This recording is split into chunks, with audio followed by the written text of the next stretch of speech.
Well, greetings and salutations, everybody. Welcome to the best damn movie-related show on the planet Earth, the John Campea Show, coming to you from right here on my YouTube channel. I'm, of course, your host, John Campea, and it is an awesome honor and privilege, as it is every day, to have you guys, our international friends, gather around as we talk about our favorite things in the world, movies and movie news, some television stuff, all sorts of good things. And I got a double dose of good things sitting over here. Of course, it's Thursday. That means Erin Cummings is here, and also Joey Bishop is here. Yeah, little Joey Bishop, her little eye. Yeah, she's poking up over there.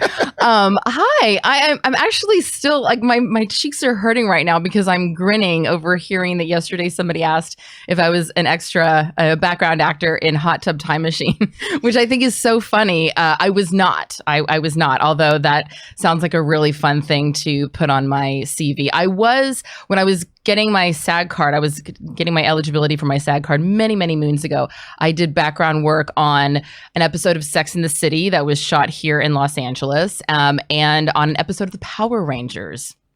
Okay, that's the thing. When somebody asked me if you were in Hot Tub Time Machine, I said, I don't think she has, but I'm constantly finding out things she was in that I didn't know. And I never knew you were in an episode of Power Rangers. Well, I mean, I wasn't in an episode of Power Rangers. I was in the background of an episode of the Power Rangers. Is going back. This is going way back. Yes, I am seriously dating myself.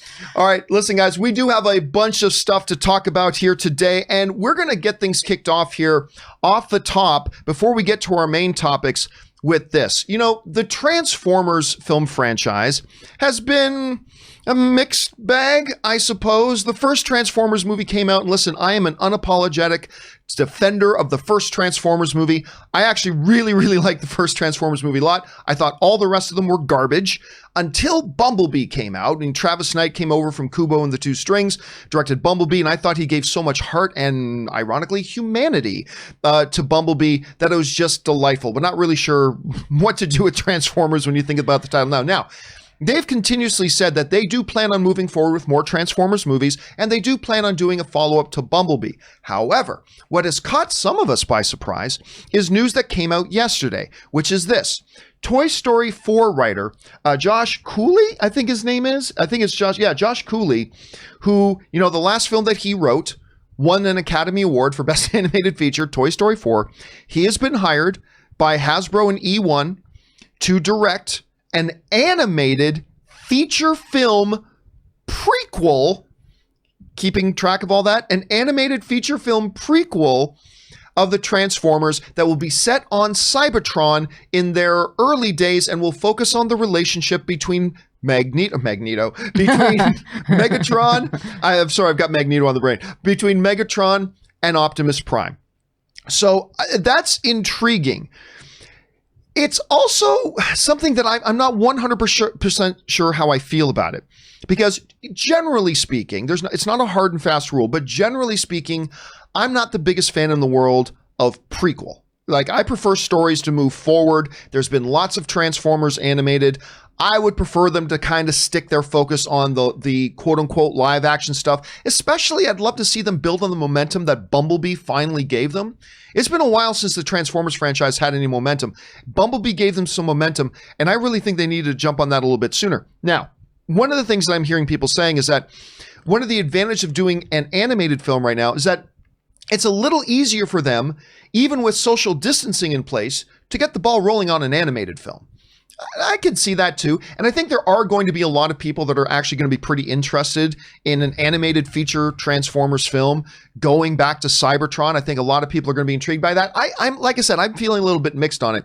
Now, Erin, I don't know a bigger Transformers fanatic than you. You are clearly the biggest Transformers fanatic. The biggest. I know. In fact, when I was a child, growing up in rural Canada, my entire bedroom was filled with all the Transformers boxes, and I would buy multiples of. Oh, wait a minute! I'm sorry, that's your story. I was going to say you must have been a virgin till a very late age. But what do you think in principle? What do you think in principle about the idea of going back to their animated roots and even trying a prequel set on their home world before the Transformers ever came to Earth? What do you just think about that in principle? Here is why I love this idea. Tim Cooley, I believe you said. Josh Cooley. Josh Cooley, thank you. Josh Cooley, what he does with the characters in Toy Story is so brilliant. He he takes a plastic spoon and makes it so lovable and so endearing. Yeah, Spoonie? What's his name called? Forky. He takes a plastic spork, like one of the most beloved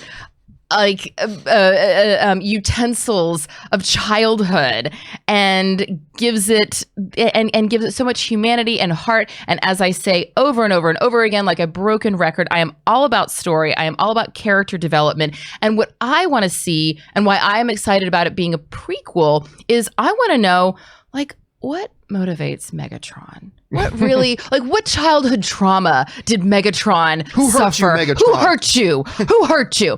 I want to see what gave Optimus Prime that leadership quality. I want to see everybody's backstory. And this is a great way to be able to really get in there and find that out. And it doesn't have to be sappy. I just love the idea that someone who has the ability of taking all the toys and saying, you know what, I'm going to give you all of these qualities that totally make sense for what we know of you as a character, as an object. Mrs. Potato Head and Mr. Potato Head, the fact that they're constantly taking off and putting back on their pieces. There's something about the animation? No. What is the term? There's a term for when an inanimate object is made to be brought to life. I know. The anthropomorphizing. I'm freezing on it. It's everyone out there is I know the word. It's something. There is a specific word. Yes, maybe the chat room can help me out here. But I really think that this is the guy to do it. This is the person that's going to really be able to bring these characters to life in a way that we haven't seen yet and make us love them even more. So I'm actually really excited about this. So here the question is, guys, for you, what do you think about this idea? About, number one, doing an animated feature. And by the way, they were also clear, I should have pointed this out, that this animated stuff will not be connected in any way to the live action. So it's not to be considered in canon with the live action. It's two separate things. So what do you think about the idea of doing that? Going back to Cybertron, making it a prequel, doing an animated feature. Do you like the idea? Do you not like the idea? Jump down to the comment section below and let us know your thoughts. All right, guys. With that down, one more thing to talk about here off the top, and that is this. One of the better, I'm not necessarily going to say best, but one of the better comic book movies we've had in the last number of years, certainly one of the big successes, was Patty Jenkins' Wonder Woman. Now, also, unfortunately, one of the early casualties, if you will, of the lockdown was also Wonder Woman. They got a little bit of a bump and a nudge, and now they've got a new release date, and we're all looking forward to it coming out. Well, what's really interesting here is that the director of Wonder Woman, Patty Jenkins, who is fabulous, and we love her around here, she just was basically talking about the fact that her Wonder Woman story, in her head, is a 4-part arc. 4 parts. Wonder Woman 1, Wonder Woman 2, aka Wonder Woman 84, the Amazonian spin-off, to then be concluded by a 3rd Wonder Woman film. So in her mind, she's talking about she's got a 4-movie arc. So she's been talking now about this Amazonian movie that will somehow tie into the overall Wonder Woman story, which I'm guessing might lead us to seeing Amazonians in our world come Wonder Woman 3, or seeing Diana going back to Themyscira in Wonder Woman 3. For whatever it is, she says she's got this 4-part arc, and the 3rd part of that arc is going to be a standalone Amazonian movie spinoff. Now, she's also kind of pointed out that right now she has no intention herself of directing it. At least she says, I truly hope not to direct it. She doesn't want to direct the third one. Obviously not because she doesn't love the story. It's her story. But directing a film is incredibly tough. She says that she's more than happy to just be a producer on the 3rd one and then come back and direct the 3rd Wonder Woman film, or the 4th story in the arc. And she doesn't know when they would do that. But that's her overall idea and goal. And I think I speak for not all fans, but I think I speak for a lot of fans when I say, hell yes. I mean, one of the better parts, I think, of Justice League were the scenes on Themyscira. I love seeing the Amazons going to war with Steppenwolf. I thought that looked awesome. I love Connie Nielsen over there. I don't know if they can figure out a way to bring Robin Wright Penn back, but if they could, dandy. But even if they can't, I think this sounds awesome. Now, how they would tie it all in, I'm not really sure. Not having Patty Jenkins in the director's chair is a little concerning to me, but I'm sure they'll find another capable director to step in there and do that. But just in principle, I think the idea sounds great. Could be a total car wreck, absolutely, but I think it sounds great, and I'm really intrigued with this idea of her saying it ties into a full four-chapter story, and just that spin-off film is an important part of that story. I think it's intriguing. Aaron, I know you are a fan of Patty Jenkins. I am. So what? And I have a plant named after Patty. Oh, that's right. You have a plant. I have an avocado tree named Ava for Ava DuVernay, and then I have a plant, and I don't know what the plant is. It was a gift, and I just call her Patty. And so every morning I sing to Ava and Patty. I did not give me a job, sweet Ava. No, I'm kidding. But I know you were really excited when you heard the idea of an Amazonian spinoff. Anyway, you hear this news. Patty has a 4-story idea, Amazonian spinoff. She doesn't actually want to direct that one herself. But anyway, what are your thoughts on all this? I love it. Yes. I mean, Themyscira, I think just sounds like a phenomenal place with all these badass warriors. I mean, Connie Nielsen and Robin Wright, when you see them in Themyscira, they just have such commanding, powerful presences as leaders, as warriors, and to see so much of the sword fighting and the training. It's just, I really want to find out more about this world. What are their conflicts? Who are their enemies? How are they defending their planet? I'm very, very excited about this. And I also think it speaks volumes about Patty Jenkins that she says, hey, I know that in order for me to keep my focus on Wonder Woman, I'm going to need to pull back from this one area, still oversee it, of course, but that I trust that it can be just as well executed in the hands of another capable director, with me also very much involved. You know, when we talked a couple weeks ago, it was about Patty Jenkins walking away from Thor. You know, this is a woman who is her ego, I feel, takes a back seat to her talent. She looks at a situation and goes, is this going to be an opportunity where I can give the best of what I have? Or is this just an opportunity for me to have a job? And whereas most people who are in this business that we've both run across are just so desperate to work sometimes that they'll just do whatever and take as much on as possible, with the risk of themselves not being their best out of fear of, oh, well, what if somebody else gets it or whatever. Patty Jenkins has the ability to go, no. I have enough on my plate. There's enough to go around. I'm gonna share this wealth with another director. And I think that speaks volumes about her. It actually makes me respect her even more. And that's hard. And not to mention, it's probably good for her not to overwork herself, because, you know, being a director on set of these huge tentpole films is... And especially if it's a project, I mean, it hasn't been written at this point. No. Yeah. So it's not like she's saying, oh, I don't like the script, so I don't want to direct it. Right. She's saying out the gate, hey, if somebody else wants to, you know, put their name in the hat for this is one that I don't have my name on, but I'm going to be very proud of. So I do think that it really speaks volumes of her. Question here is, guys, what do you think about this idea of a Wonder Woman 4-chapter kind of story that includes a spin-off movie of the Amazonians that maybe she's saying herself would not direct? Do you like the idea of it? Does it make you a little bit nervous that she wouldn't be directing one of them? Do you feel great about that? How do you feel about this? Jump down into the comments section below and let us know your thoughts.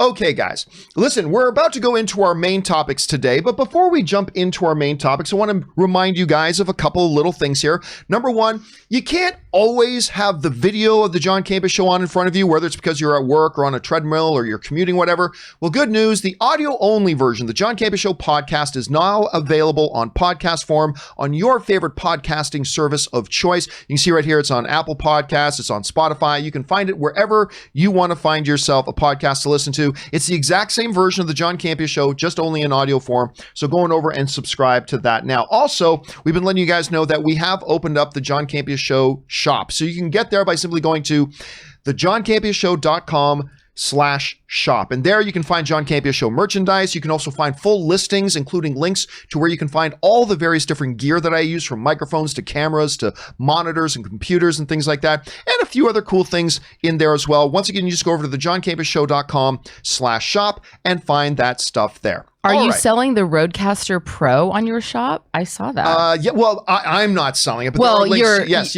There's a link in there to it. I have the Rodecaster Pro. I have the Rodecaster Pro, and let me tell you guys, if you are not as experienced with all the technological gear as John is, you can figure this out. I am not very technologically inclined. It is not my wheelhouse, and I was able to figure it out, and I love my Rodecaster Pro. The Rodecaster Pro is, I'm a big fan. Love and I am not it. getting paid to say that. If you've ever thought about it, you should go and check it out. Yeah. All right, guys, Pretty listen. cool. With that down, it's time for us to move on to our main topics today. And how do we select our main topics here on the John Campea Show? Well, you see, it's really rather simple. You guys come up with our main topics by going anytime 24/7 over to www.thejohncampeashow.com/contact. Once you guys get there, you're going to see a form. Fill it out with your topic or question. It's totally free. Hit submit, and then maybe, just maybe, you might see your submission featured as a main topic here on the John Campea Show. With that down, let's move on to main topic number 1. And our first main topic today gets submitted to us by Eliezer, who writes, "Hi, John and friends. Have you heard? The rules upcoming Academy Awards have temporarily changed to accept movies that go straight to streaming and VOD. Thank you, and everyone stay safe." All right, thanks a lot for sending that in, man. And yeah, we've been talking for a little while about how the Academy mentioned a number of weeks ago that they understand that in this really different, unique, unprecedented, and challenging year, that they were going to have to be a little bit flexible with what their normal rules are coming into whatever the next Academy Awards are, if there's the next Academy Awards. But they're going to have to be a little bit more flexible. Well, they just came out and announced a couple of very concrete changes. One has to do with the lockdown. One kind of doesn't. And let's take a look at this here. This comes to us from Deadline. Eligibility rules. Now get this, streaming films can now be eligible for Oscars. Eligibility rules for films opening on streaming services and video on demand are being, this is important, temporarily altered to allow those films to qualify, even if not first appearing with the standard 7-day theatrical qualifying run or day and date. To be eligible for this year's Oscar race, however, films will have to qualify by being made available on the Academy's exclusive streaming site within 60 days of streamer or VOD release, and must have been previously, this is important, must have been previously intended for theatrical release. So the first big main thing we're looking at here is the fact that you now can, unlike other years, if your movie goes straight to VOD, it can still actually qualify for the Academy Awards. Normally, there's a certain window that you have to play in a theater for the public in Los Angeles, New York, and there's a bunch of different rules you have to do in order to qualify. That obviously isn't available to a number of films because of what's going on in the world. So for this year, temporarily, they're saying for this Oscars, we're not going to make you kind of meet that eligibility requirement. Great. However, they are still very specific in pointing out the fact that your movie must have been intended for theatrical release. Like if you were making some little movie like I am that was never intended for theatrical release, well then no, we're not suddenly going to say it's eligible. But if you have a movie and you did have plans for a theatrical release and you had to go straight to VOD because there's no theaters open, we understand, no problem, that works, don't worry about it. So all good, sounds great. It's actually a good move on their part. Now, the second thing is also pretty interesting. They have decided to combine 2 of the Oscar categories into one Oscar category, and that is the categories of sound. Now, there have forever been 2 different sound categories, sound mixing and sound editing, and they really are 2 very different things. However, the Academy has decided to combine them into one. Now, the Academy was quick to point out that we didn't do this because we're trying to save time in the Oscar broadcast. They said the sound branch of the Academy came forward and said, we think we would like to combine these into one overall category, Best Sound, period. So moving forward, and this one isn't temporary, there's only going to be one Best Sound category at the Academy Awards instead of two separate categories for editing and mixing. I find that very interesting, and I understand the logic behind it, even though I like having two separate ones. Aaron. Yes. You know, the Academy Awards are something to me that is my second favorite. My favorite day of the year is Christmas. My second favorite day of the year is the Academy Awards. I love the Oscars, and I'm always fascinated by the rules and changes. To me, this seems like a common sense approach for the Academy to take for at least this year.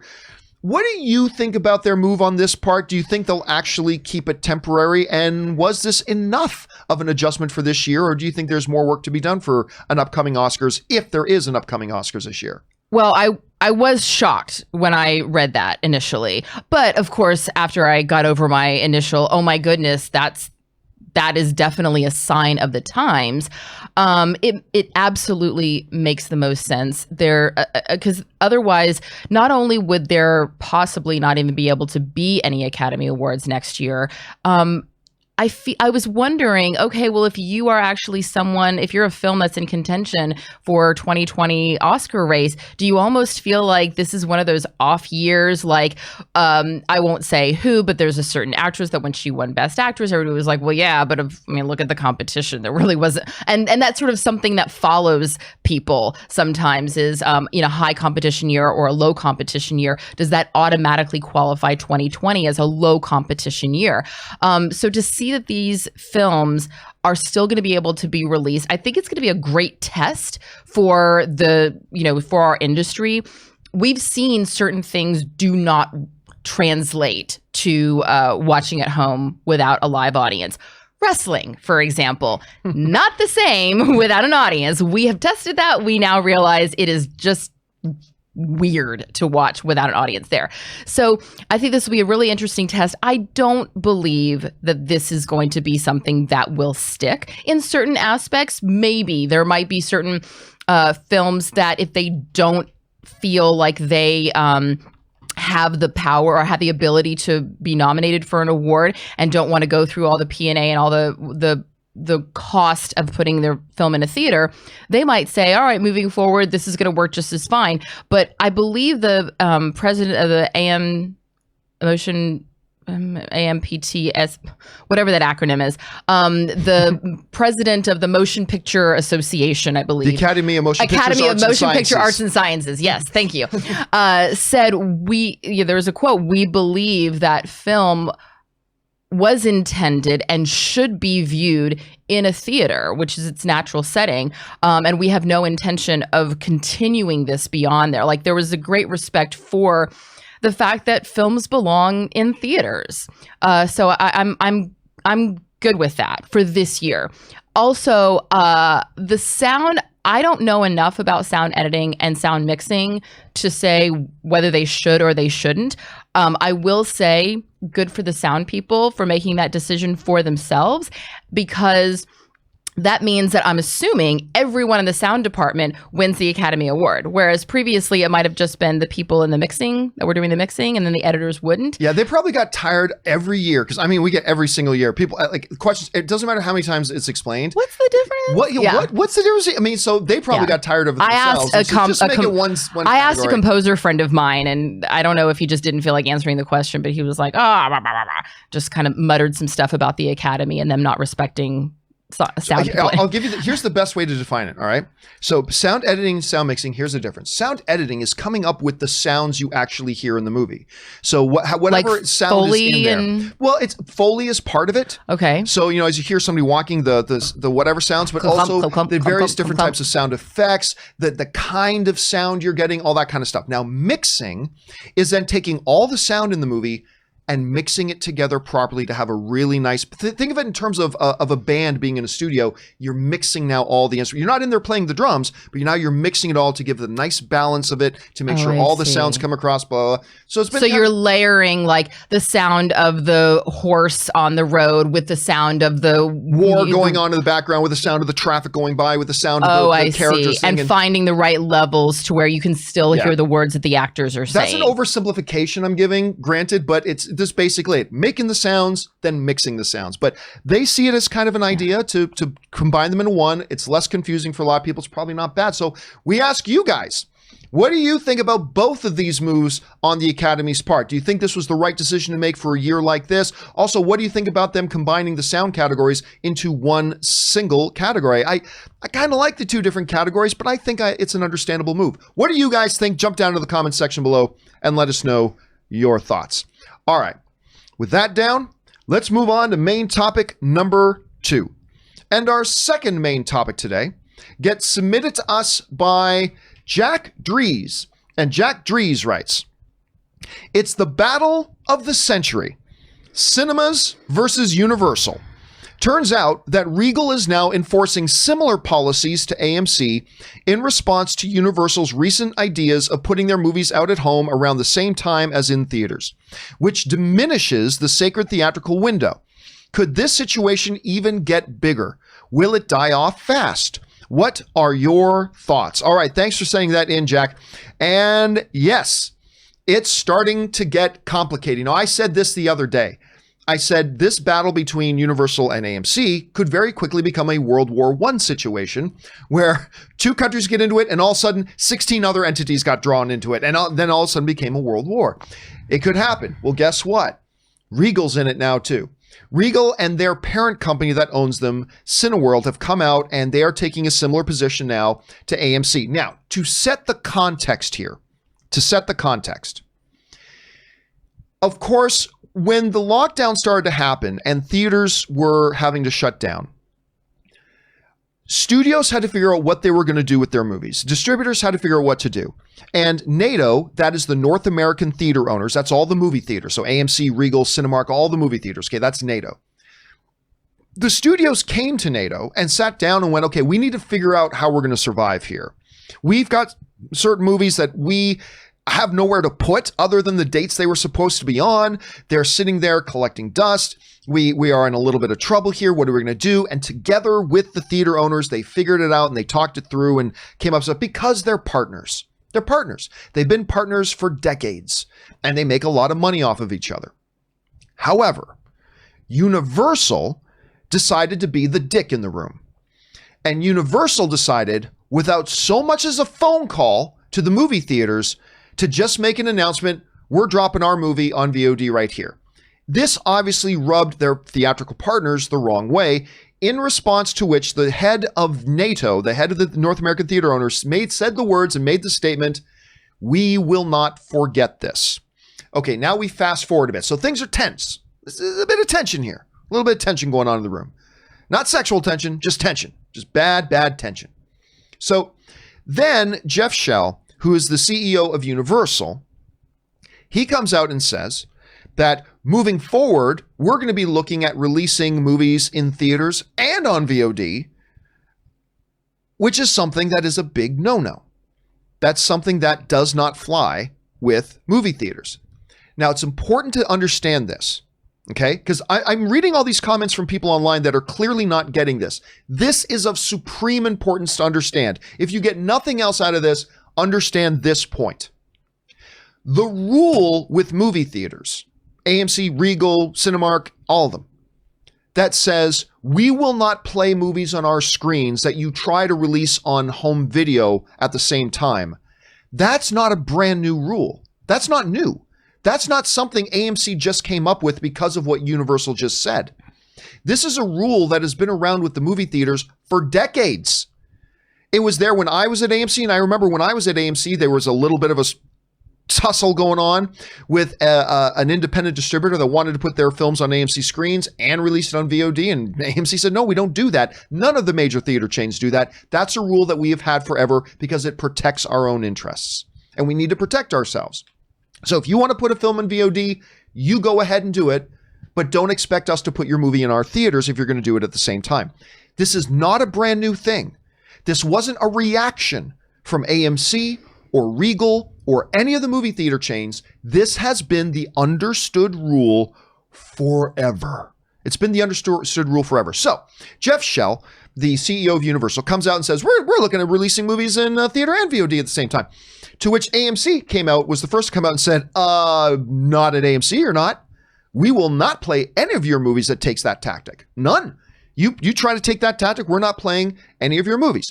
Then Jeff Shell kind of backtracked what he said and said, no, you misunderstood what we said. They didn't misunderstand what they said. They said, you misunderstood what we said. No, I just meant that we're going to release, some films in theaters, and then we might release some films in VOD, which was disingenuous.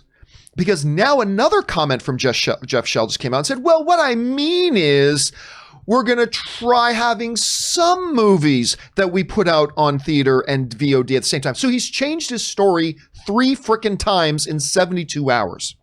But let's put that aside for a second. We talked at length yesterday about the fact that AMC has stood up to Universal and said, no, you're not going to screw us over. Because you putting out video on home video and in the theater at the same time is screwing over theaters, and we're not going to just stand for that. We're going to stand up for ourselves, and we're saying no. And now I told you guys, I said on the show yesterday that I guarantee you Regal won't do it either. And now Regal has come out and they have chimed in as well, and they are saying, sorry, Universal, you try to pull this, those movies are not playing on our screens.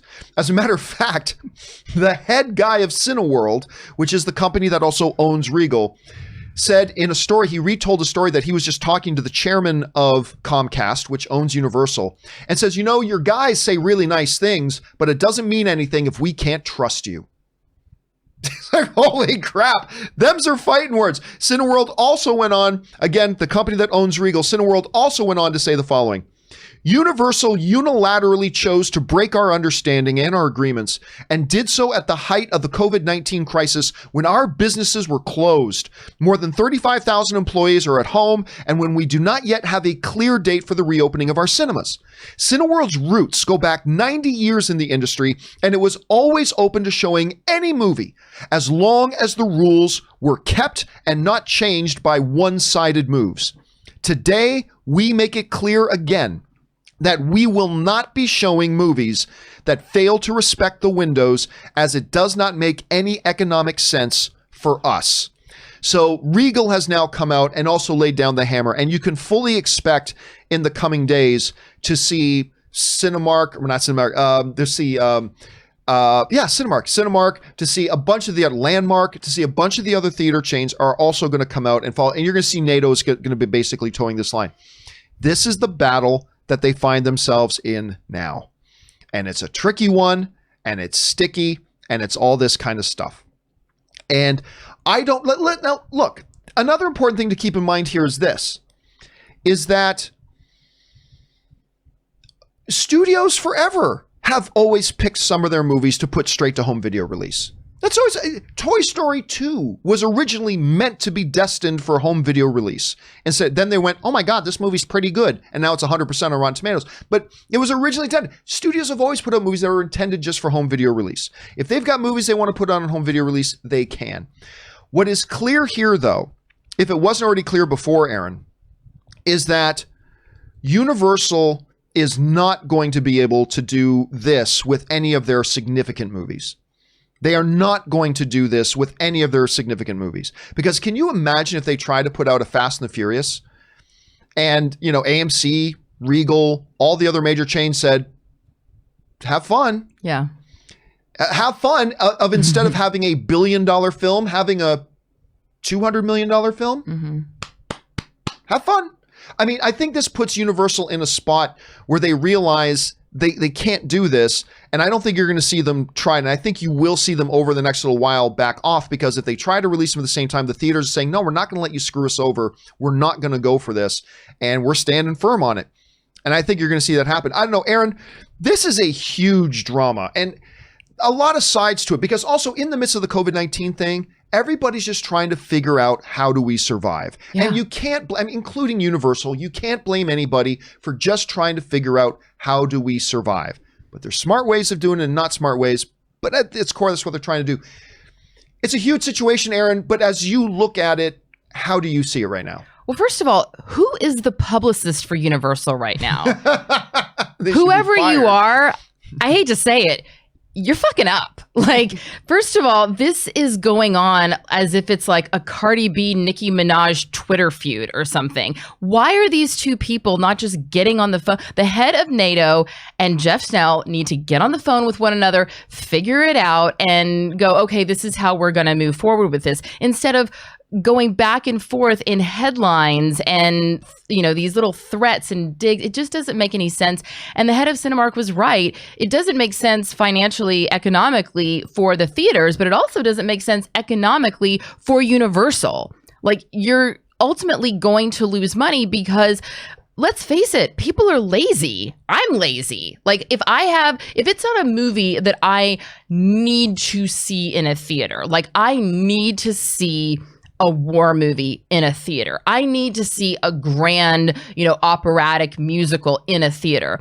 But if it's a Universal film like Stuber, for example, I did not go see Stuber in the theater. Tom just said to me last night, hey, did you know that Stuber is now on whatever streaming? And I was like, oh, okay, yeah, I'll turn it on. I'll check it out. That's how most movies are. So unless Universal plans on, releasing only massive, epic, blockbuster, multi-million-dollar films, they're just not going to be able to reap the benefits. It just doesn't even make any sense why he would say, oh, we're going to do both at the same time. When most people, especially after this experience, there's always going to be theaters. There's never going to be a time where we don't have theaters. I mean, when I was a journalism major in college, decades ago, many decades ago. And I remember when they were talking, my teachers were saying, oh, well, this internet thing, it's really going to mess up, newspapers are going to be obliterated. And here we are, it's 2020, we still have newspapers. However, the number of newspapers that we actually see people using is greatly diminished. And that's what's going to happen to theaters. There will always be theaters, but if you offer people the opportunity to sit in their dirty pajamas on their couch and like pause and stop and eat their own popcorn that they make in their kitchen that doesn't cost $18 a bucket, people are going to choose to stay home. And so it doesn't make economic sense for Jeff Snell. I think that he needs to sit down with Universal's publicist, the new one, after they fire the one that's been working for the last 3 days, figure out whatever their tagline needs to be, whatever their headline needs to be moving forward, and then get on the phone with NATO and say, okay, this is what we're going to work out, and offer an apology. You know what? I spoke out of turn. I thought maybe this was going to be a good idea. I hear the theaters loud and clear, and we are going to keep our commitment and keep our promise and keep with history, and by honoring this 3-month window. I just never understood why they didn't do that initially. Like, just come out and say, you know what? Like when the theaters came out and said, you guys just sandbagged us. Yeah. Like, you just literally clocked us across the back of the head with the bat. You snuck up on us. We had no idea. All it would have taken is going, you know what? We were so wrapped up in trying to navigate this unprecedented circumstance at Universal. We overlooked that. And you're right. Yeah. We shouldn't have done that. It's all good. But you're absolutely right, Aaron. The theaters need the studios. Look, Universal has what? 16% market share? 16% market share? Sure. Okay. Disney, they are not. But Right. still, the theaters need every single studio that they can. Universal needs the theaters. I never understand why these bodies try to negotiate or debate via headlines. I've got a long-standing saying on my show is that the reason I don't get involved in shit like this is because, listen, the only thing that happens when you get in a shit slinging contest is that everybody ends up smelling like shit. Yeah. That's the only thing that can happen. And I think this is not good for anybody. They've got to figure this out. There's always going to be room for movies that do go straight to VOD. There's always going to be a need for movies that go straight to theaters. But to try to undercut each other and try to take your partner of decades down is not going to be working for anybody. And now all the theaters are starting to stand together. And meanwhile, none of the other studios are coming to Universal's defense because all the other studios understand, hey, listen, Universal, this system works for us. We're making money hand over fist in this business, largely thanks to the theaters. And I know it's expensive, but it's made us all rich. And you're trying to rock the boat. And that's why you're seeing all the theaters get together now, and no other studio is coming to Universal's defense in this. So I don't know. It's going to be interesting to see how this comes out. Also, what's going to happen is Universal, maybe we wouldn't, if they were to move forward with this, we wouldn't see the shift in content immediately. It would take a few years, but ultimately, if as a filmmaker, you know that your film will be released in both and will ultimately make less money. If you are an up and coming Michael Bay sort, where you want to make the big explosive pictures that belong in theaters that are going to make hundreds of millions of dollars worldwide, you go, well, maybe I don't want Universal to be my home for this project. Maybe I want to go over here. Now, I understand that studios own usually the rights and the licensing to some of these bigger ones, but it would definitely affect their content moving forward. Yeah, actually, that's a part I hadn't even thought about, that this could affect their standing with a lot of creators who are like, so if I work with you, I might be on the outs at the movie theaters. Anyway, it's an interesting situation that's constantly evolving. And you know what? Look, I want to make sure it doesn't sound like I'm getting down too hard on Universal or anybody involved, including AMC or Regal, because there is no standard operating procedure here. We talk about all this time during this whole pandemic lockdown. It's a game that there's no rule book for. This is a game that there is no existing rule book for, and everybody's just trying to figure it out. They just need to do it smart. So I don't know, guys, what do you think about Regal now weighing in on this and getting involved too? Jump down into the comments section below and let me know your thoughts. All right, and I'm sure we'll talk about that more in the live questions part of the show. With that down, let's move on to our third and final main topic today. And our third and final main topic today gets submitted to us by Ki-san, who writes, so Charlie Cox shot down the rumors that he would appear as Daredevil in Spider-Man 3. Why is anybody surprised by this? I never understood how fans thought Charlie Cox had a remote chance of appearing in an MCU film. All right, thanks a lot for sending that in, man. And yes, you guys remember a few weeks ago, the internet got all aflutter because Kevin Smith, who is just a filmmaker I adore, Kevin Smith mentioned that he had heard that in the upcoming Spider-Man 3, that there was going to be a certain lawyer involved. And that lawyer was going to be Daredevil. It was going to be Matt Murdock, Daredevil himself, played by Charlie Cox, who's, of course, Daredevil in the uber awesome Netflix Marvel TV series Daredevil. God, I love that show. If you have not watched the Daredevil show, please correct that oversight immediately and make sure you go watch Daredevil. It is 3 incredible seasons of absolute excellence. Anyway, we talked on the show about how, where did Smith hear that? And that does not sound like something Kevin Feige would do. Kevin Feige wouldn't bring in something from other. He's always avoided the Netflix stuff, blah, blah, blah. What's going on here? Well, it's now been put to rest. Charlie Cox himself, while being interviewed, talking about Daredevil, the TV series, he said the following: I hadn't heard those rumors, but it is certainly not with my Daredevil. I'm not involved in it, said Cox during an interview with comicbook.com. If that's true, that they're thinking about having a Daredevil in Spider-Man 3, it's not with me, it's another actor. So Charlie Cox puts that to rest, that if there is, which it's not impossible, if there is going to be a Daredevil character, if there is going to be a Matt Murdock in Spider-Man 3, because, it looks like one Peter Parker may be in need of some legal services after the end of Spider-Man Far From Home. If it is the case, it's not going to be the Netflix Daredevil. And I don't think any of us should be surprised by that. I think there are going to be people that are disappointed to hear that it's not going to be Charlie Cox. Of course. I mean, the idea is incredibly alluring. But I think most of us knew deep down, and we talked about this on the show a few weeks ago, that there was probably very, very little chance that there was any validity to this particular story at this time. So, yeah, sorry, guys, it looks like he's not there. It's not going to be him. Aaron, being an actor yourself, you see rumors about actors and roles and things like that. Mm-hmm. What do you think about Charlie Cox coming out and putting this rumor to rest that he's not going to be in Spider-Man 3? Could he be misdirecting us, or do you think he's just kind of being Just honest about this. No, I don't. I met Charlie many years ago. It was when he was working on Boardwalk Empire. He was dating someone that I was working with at the time, and really nice guy, like good guy. So I am happy for all of his success. And Daredevil, written by Stephen S. DeKnight, the showrunner of Spartacus. So lots of fun little ties there. So, but yeah, I don't see any reason why it would benefit him to lead people on a different path. Now, did Kevin Smith actually say? Obviously, he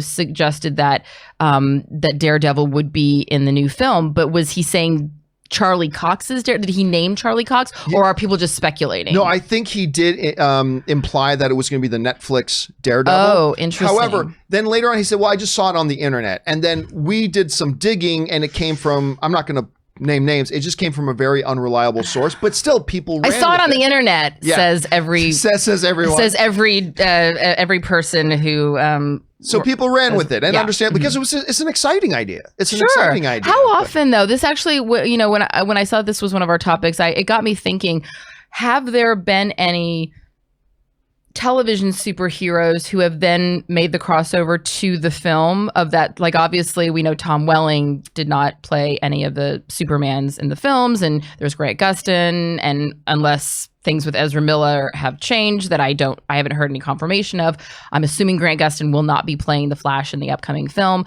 Like, have there been any, like, I played it in the TV show and now I'm playing it? That's a great question, because have there been any that have played in the show that then went to go play it in the movie?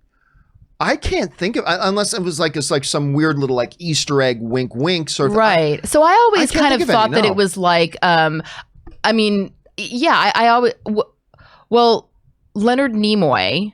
Yes, Mr. Spock. Yes. From Star Wars. Leonard Nimoy was in the TV show Star Trek. Yes. And so then he played Spock's father in the film version. No. So what happened was, Leonard Nimoy, they made movies of the TV show. So it was all the original cast came back into the movies to play all their characters. So Leonard Nimoy played Spock in the movies. He did not play Sarek, Spock's father. He played Spock. But then he came back when he did the most recent one. He still played himself. Oh. He still played Spock. He didn't play himself. He played Spock. Yeah. So. Well, then who's the guy from Heroes? What's his name? You're talking about the guy who played Sylar. Starts with a Q. Zachary Quinto. Oh. Yeah. He played Spock, but Leonard Nimoy played another universe's Spock from a future time. See, that just shows how much I was paying attention. I was like, oh my God, it's Scott's dad. It's Spock's dad. That's so cool. I just thought it was his dad. Sorry, not my genre. It's not your genre. Everybody's freaking out right now. Oh my God, she's so stupid. Yes, I will admit I'm totally stupid when it comes to the Spock family tree. But sorry about that. So yeah, so outside of that, I couldn't think of anything. So for me, it was just sort of like, well, why would Charlie Cox be playing that Daredevil? Well, I mean, one of the things that Kevin Feige is doing right now is they're creating the Marvel cinematic universe also on Disney Plus. So there's going to be a Wanda, a Scarlet Witch show, WandaVision with Vision, and there's going to be a Falcon and Winter Soldier TV. So he is integrating now TV with movies. But the thing that always, I think, was the major roadblock is Kevin Feige's always been really protective of his MCU. Mm-hmm. Agents of S.H.I.E.L.D. on ABC, that's not his thing. Right. So he has never once referenced Agents of S.H.I.E.L.D. in his movies.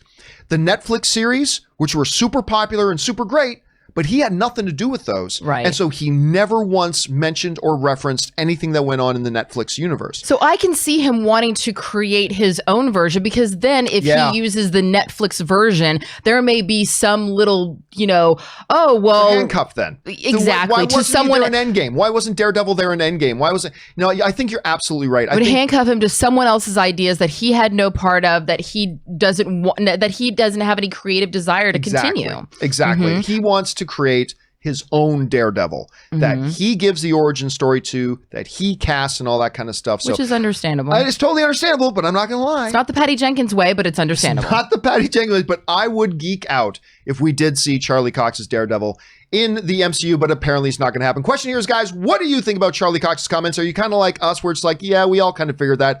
Or you're like, oh, come on, that would have been so great. What do you think about it? Jump down in the comment section below and let me know your thoughts. Okay, guys, with all the main topics now down and out of the way, we're going to move on and take your live questions. And we're going to start off your live questions by getting to the ones that you sent in early. And we're going to throw it over to Earth 2, John, to get us started. And then Aaron and I will be right back. Well, hello, everybody, and welcome to Earth 2, and we trust that all of you film fans over on Earth 1 are celebrating and enjoying the 10th anniversary of Peter Jackson's Halo movie, just like we are here. Anyway, with that down, let's start getting caught up on your questions, shall we? Sahil writes in, I read that the creator of OITNB, I have no idea what that is. Guys, please do not just write in acronyms. I would appreciate that. Is making a new series called Social Distance. Got me thinking about how COVID will shape movies and TV trends. Since you've talked about its financial impact on movies and TV, how do you think it will affect them thematically? All right, thanks a lot for sending that in, man. And it's a $50 super chat, so thank you so much for supporting the channel on that level. And in the next couple of weeks, you're going to see your question answered in its own standalone video. But let's get to this for a second here. I mean, obviously, we've seen already, and we've been talking a lot about what the financial repercussions have been of the lockdown and the pandemic and all this kind of stuff. That much is obvious. We're seeing, studios having to bump films. We're seeing, theaters close down. We're seeing people out of work. I mean, the financial implications of it are obvious and heartbreaking. But what about thematically? Long-term, big picture. I don't see it affecting movies and TV very much thematically. But in the short term, obviously, we're going to get some episodes of television, and we might get a few movies that will take place within the time or use the backdrop of the lockdown for its movies or stories. For example, I can already see a couple of really good heist films being made with the lockdown and the pandemic as the background. Like, okay, with everybody stayed at home now, we can do this, this, and this. Like, I can see that happening. I can see a few episodes of some television shows revolving around that and all that kind of stuff. But honestly, I think that's just short term. I don't see thematically it having that big of an impact on the stories that get told or how they're told moving forward long term. Again, once in a while, a story will be told back in 2020 when the lockdown was happening. But honestly, as far as bigger picture goes, I don't see it having that much of an impact. But anyway, it's an interesting question, and keep your guys open for it again once we answer it again in its own standalone video. Thanks for sending that in. All right, next up, we got Tyrone27 who writes in. One of two. I meant to follow up my Bone Tomahawk. Ooh, Rob and I talked about that the other day. Woo, that scene in Bone Tomahawk. Anyway, comment with a question yesterday. I remember watching the film knowing nothing about it except the actors were good and the performances were great. And to start with kind of thought it was a bit boring, but stuck with it. I've only watched it once. Is there any movies that you have had such a reaction to? Example, for me, while I appreciate the art in the TV show Euphoria, being a father, I can't help but feel like I need a shower after watching it. Thanks. Been watching since AMC. Well, thank you so much for sending that in, Tyrone. And you know what's funny? I am not a parent, but Euphoria, that was a show, and it's gone, Zendaya's in it, and a lot of people talked very big about it. And I decided to give it a shot. And honestly, I just didn't even think it was that good. Like, it was obviously very salacious and all that kind of stuff. And I get it. But to me, I don't know, it lacked something and it just didn't really work for me. And I, like you, even though I'm not a parent, didn't feel particularly good about watching it. Now, I've also got a friend who does have kids, and they tried watching it. And they were like, and they have like daughters around that age. And they were just like, nope, can't watch it. Just can't watch it. And I get it, having watched the show, but I can't really relate with it since I myself have never really, I don't have kids, so I can't relate with it on that level. That said, are there any other shows or movies that had that kind of effect on me? Like something that is so disturbing in it, I just can't go back to it. I don't know. Not a lot like truly disturbs me. Now, I talked the other day about how there are certain movies like Schindler's List, Detroit that I love, but I can't watch them again. So on that level, yes. But on the type of level like Bone Tomahawk or, what you're talking about level, I can't really think of any off the top of my head. But it's fascinating. But just so you know, Tyrone, I feel kind of the same way you did about Euphoria. Anyway, Ryan Lohner writes, I just got to Aaron's appearance in my binge of *Halt and Catch Fire*, which is my new choice for the best performance I've seen from her. I still think it's Spartacus, but amazing to see such a fully realized character be created in about 10 minutes of screen time. Yeah, it's funny. I'm going to actually have Aaron, if I haven't already, kind of give us a rundown of all the different shows she's been in, because it'll surprise you how many shows. Like, did you know she was in Masters of Sex? I didn't know that until recently myself. But anyway, I'm going to have to get her to give a big rundown there. But her *Halt and Catch Fire* is definitely one of her better ones. I'm sure she's going to be glad that you pointed that one out, Ryan. All right, next up, Dave Johnson writes, Hey, John, I work in an industry with an extensive distribution network, and I find the recent dust-up between AMC and Universal to be very fascinating. If you could wave a magic wand, what would you change about the distribution dynamics of the film industry? All right. Thanks a lot for sending that in, Dave. And you know what? It's going to sound like a weird answer, but I honestly feel like this fixes the distribution dynamics. Now, you got to understand, movie theaters are expensive to run and operate. Having these massive locations in major city centers with tons of staff, luxury interiors, depending on the theater that you're in, and all that kind of stuff. And it is the place that people come to watch the movies. I have said for a long time that I believe probably the root of a lot of the problems in the film industry, and this includes distribution, is how the studios have become completely irresponsible in how much money they spend in making these movies. Because think about it. The more money they spend in making these movies, the more they need to make back exponentially to break even and, hey, turn a profit. The lower they spend, the easier it is, and the more money there is for everybody. The more expensive the movies become, the more money they need to make back.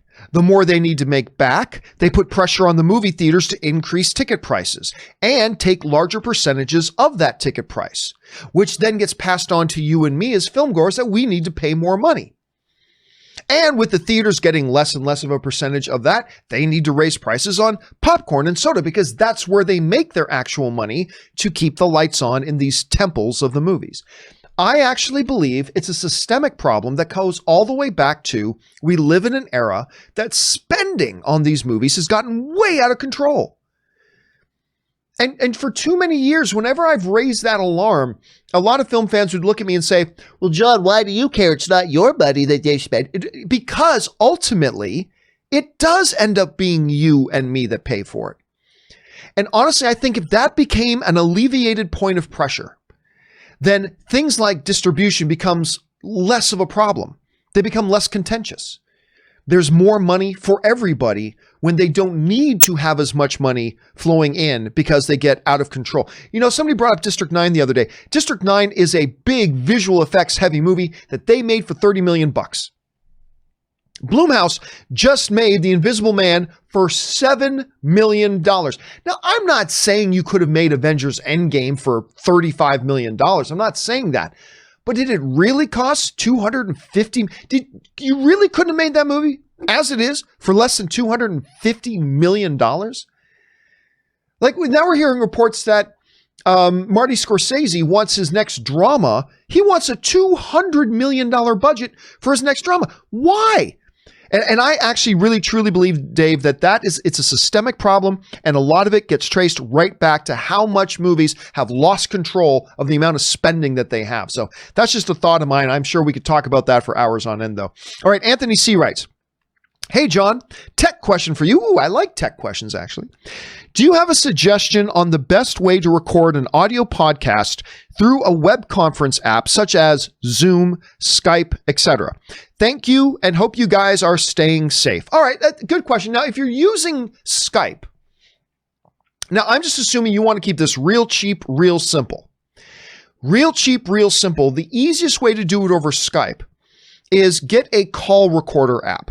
that works with Skype. There are several out there. Primarily, if you use a Mac, there's actually a specific app called, I believe, Call Recorder. I think it's just called Call Recorder.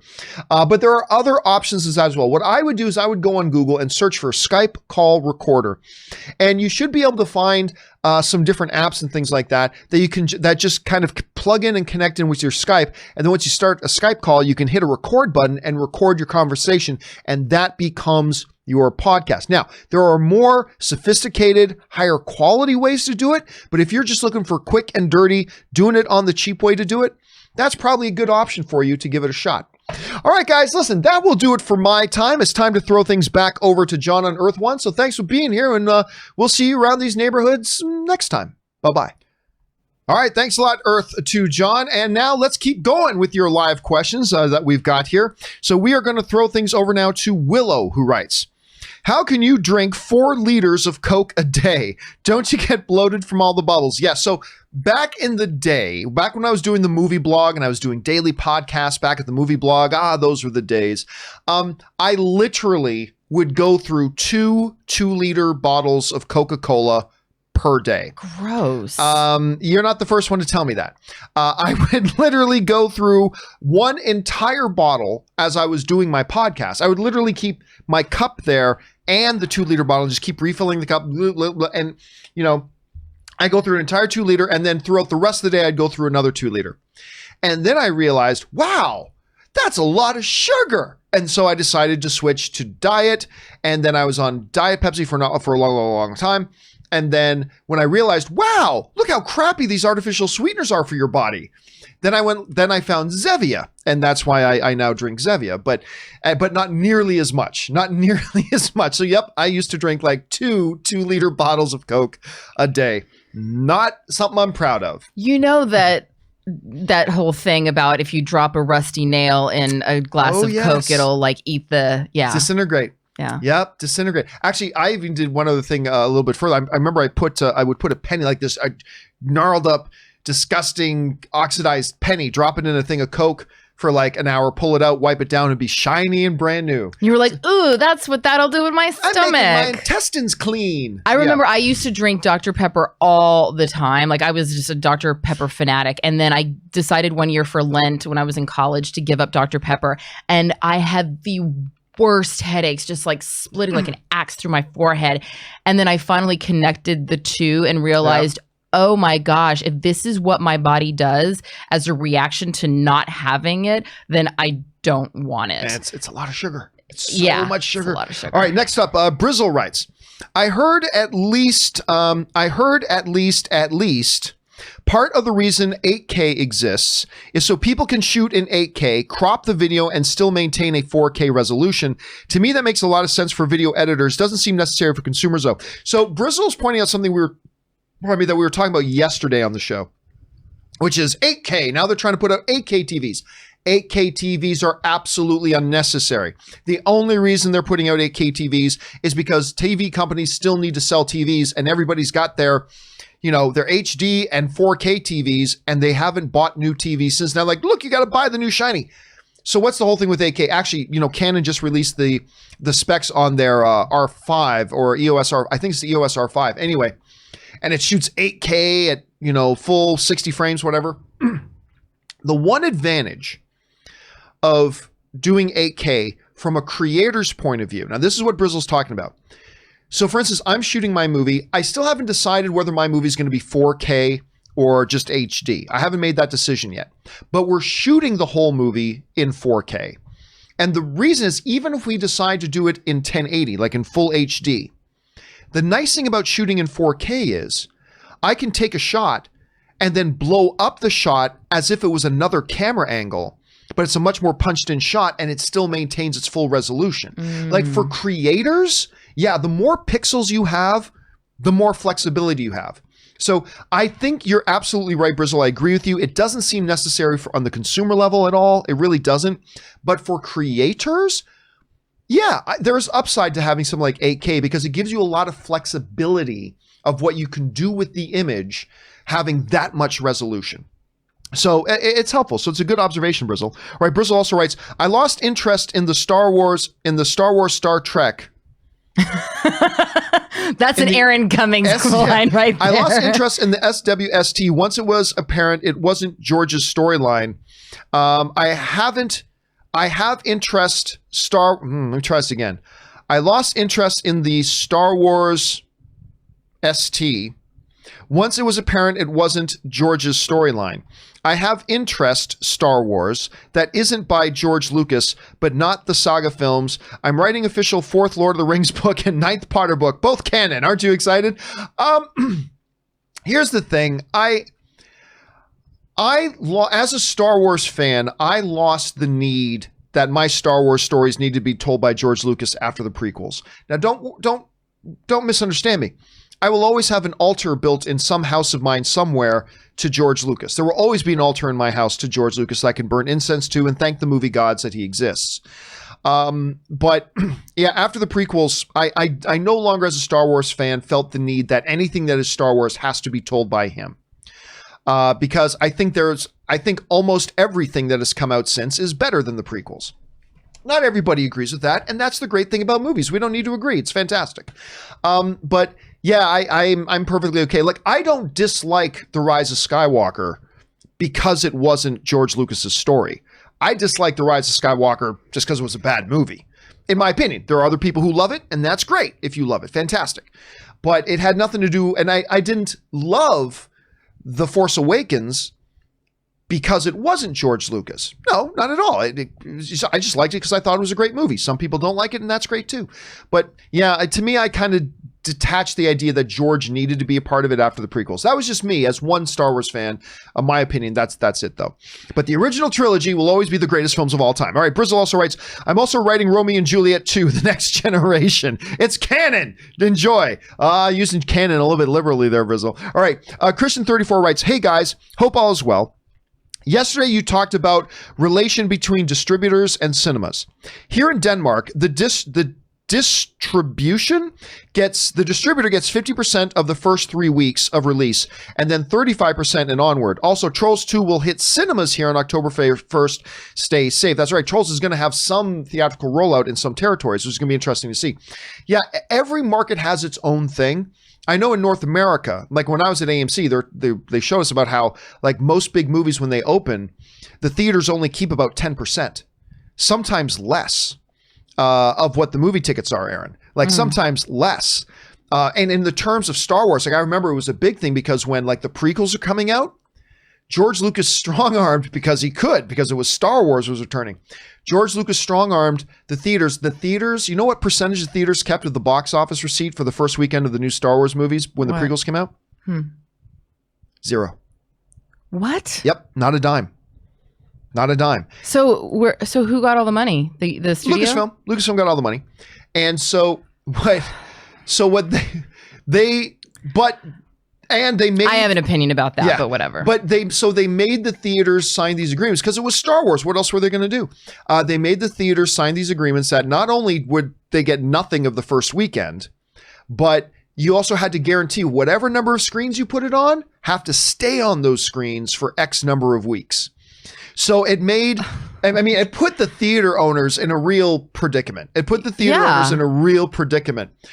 But you know, it's what they had to do. Now, they never allowed themselves to get caught in that again, but still a lot of the big films come out. Studios get the movie theaters get like 10%. And when does the movies make most of their money? In the first weekend. Yeah. In the first week. Yeah, so, I think that's it's one of those things where it's like when someone goes, yeah, but I mean, legally you can. Well, right, but that doesn't mean it's not a shitty thing to do. You know, as for a production company to say, hey, yeah, we're going to release our movie in your theaters, but we actually don't give a shit about you, anyone who works there, your entire business model or your ability to stay alive in an already dwindling market. So we're just going to take away the biggest opportunity that you have to get out of the red potentially. Yeah. It's just, they can do it. It's just kind of shitty. And then people wonder why Why does a large popcorn cost $8? Right. Why are the movies so Because expensive they now? have to. Because Lucasfilm is over there going, yeah, we need you to play our movie, but we're not going to give you any money for it. So people are Disney does it, and all the major studios do it. It's a part of the game. And it goes back to what I was saying in the Earth 2, John was saying, is that the more money the studios spend, the more they need to recoup and at a faster rate, which means they have to pass on the burden to the theaters, which means the theaters have to pass on the burden to the consumers. It's a cyclical thing, and it's something they got to fix. Okay. The gentleman who wrote in from Denmark, by the way, the distributors of Bitch Slap, the film that I did 10 years ago that we met because of, the distributors brought me and the other 2 stars of the movie to do a Scandinavian press tour, and Copenhagen was our first stop, and it was wonderful. I didn't know that. Yeah, really. We went to Copenhagen, then we did Stockholm. We did Helsinki, which was very fun, and then Oslo, which was my favorite. Oh my God. Not my favorite. Sorry, the experience that I had in Oslo was very unique. But all 4 countries were magical and beautiful. What was his name? That's it. The magical experience in Oslo, aka what was his name? Okay, we'll move on. I won't press you on that. Let's see. Jared's Reviews writes, these are my underrated / underappreciated movies made. Number 10, 13 Going on 30. I love 13 Going on. My wife Anne loves 13 Going on 30. One of the first films that really people were like, who's that guy? He's really good. It was Mark Ruffalo, starring alongside my longest term celebrity crush, Jennifer Garner, in 13 Going on 30. Number 9, Woman in Black. That was with Harry Potter kid, Daniel Radcliffe. Actually, that wasn't bad. Number 8, Warm Bodies. I love Warm Bodies. Number 7, Perks of Being a Wallflower. Wonderful. Number 6, Rush. Chris Hemsworth, Daniel Bruhl, directed by Ron Howard. Fabulous movie that not enough people have seen. It's absolutely wonderful. It's Chris Hemsworth's best movie outside of the MCU, in my opinion. Let's see. Number 5, Cinderella Man. Russell Crowe. That movie is brilliant. I love it. Number 4, The Founder. Number 3, Psychopaths. Number 2, Almost Famous. Number 1, Tucker and Dale versus Evil. I love Tucker and Dale versus Evil.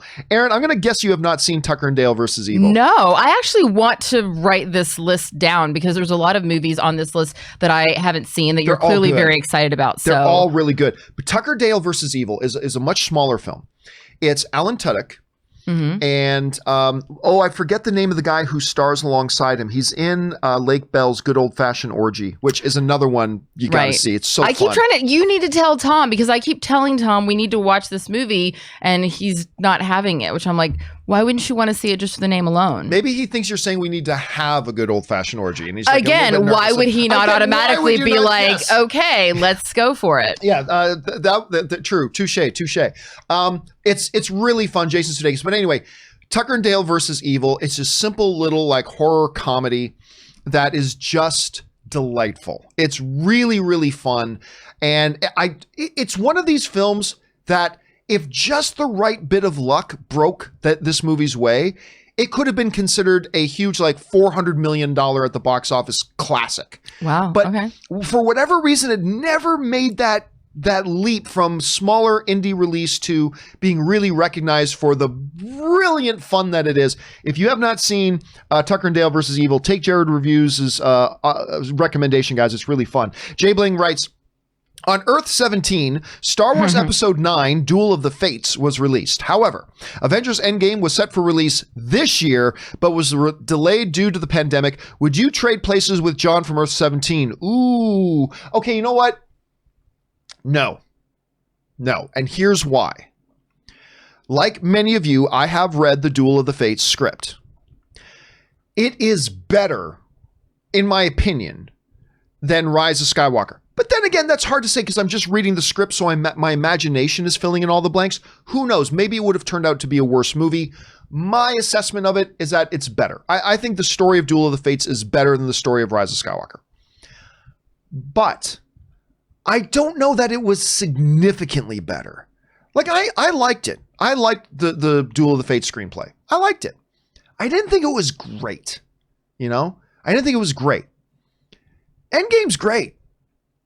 I mean, it's a little slower in the first 2 acts. It's all right. It's an MCU movie, the first 2 acts. But man, when you get into Act 3, it is so bonkers. It just creates one of the most visceral theater experiences you can have. And I wouldn't trade that. I mean, if I could trade that for another Return of the Jedi level Star Wars movie, sure, I'd make that trade.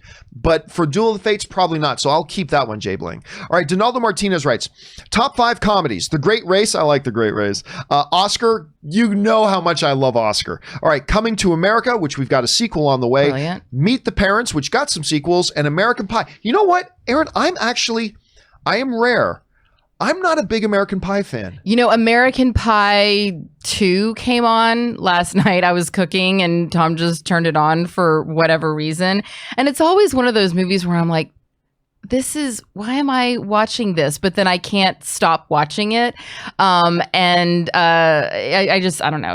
It's one of those movies where no, I would never intentionally turn it on. I don't know why Tom turned it on. As soon as he turns it on, I'm like, why are we watching this? And then all of a sudden I just find myself being like, okay, well, I don't know if it's a nostalgia thing. I don't know. It's not good. I dated somebody in the American Pie series.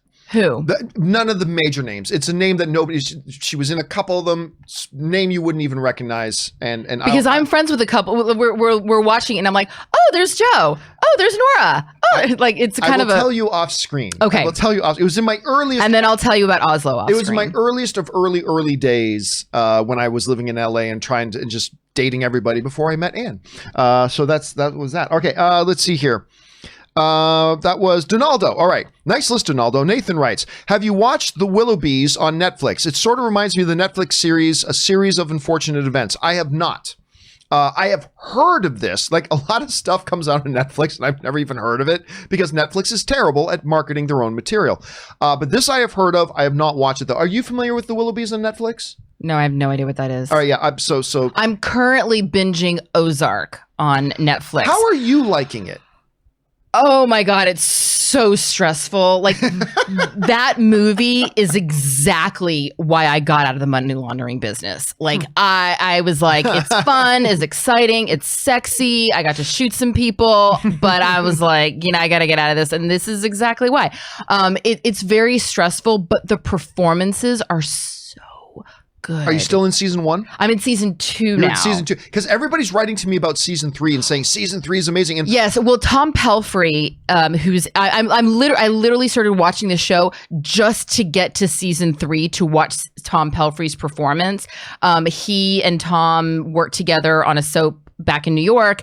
And so Tom was like, oh yeah, my friend Tom Pelphrey is on this show, Ozark, blah, blah, blah. And then he watched it and he said, there is this monologue that he gives in the backseat of a car that is so, and he showed me the monologue and I said, that is single-handedly one of the most beautiful, truthful pieces of performance I've ever seen. And it's also so incredibly written. Whoever wrote that episode is a fucking genius. I have not gotten past episode 4 or 5 of season 1. Ann and I kind of ditched on the show after. Yeah, we tried watching when it first came out. That's like before anything even happens. I'm just I will saying. say, I watched the first episode of Ozark. I had no idea what it was about, and I was like, Jason Bateman is not funny in this, and I had no idea what it was about. I was coming off of rewatching.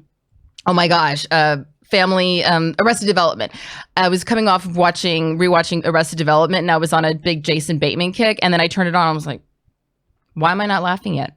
Entertain me, fool. Entertain me. This isn't the Jason Bateman I was expecting. Right. But now that I'm into, it gets, and the Ruth character, I wish I could remember the actress's name off the top of my head, but the character of Ruth is so beautiful and so nuanced. I believe that she was either nominated for an for an Emmy or for a Golden Globe for her performance. Well deserved. She's brilliant. I've had a lot of people been telling me lately that I really should get back on the show. I think you should get back on it just to power through to get to Tom Pelphrey in season 3. All right. Noted. Okay. Next up, Slevin Beam writes, breaking news, John has released the breakdancing video for his Campea Maniacs on Earth 23, or perhaps he will appear as a deluxe 6-scale version on Earth 1. Just kidding. If you were a 6-scale hot toy-like figure, what accessories would you have? Ooh, if I were a hot toy figure, what accessories would I have?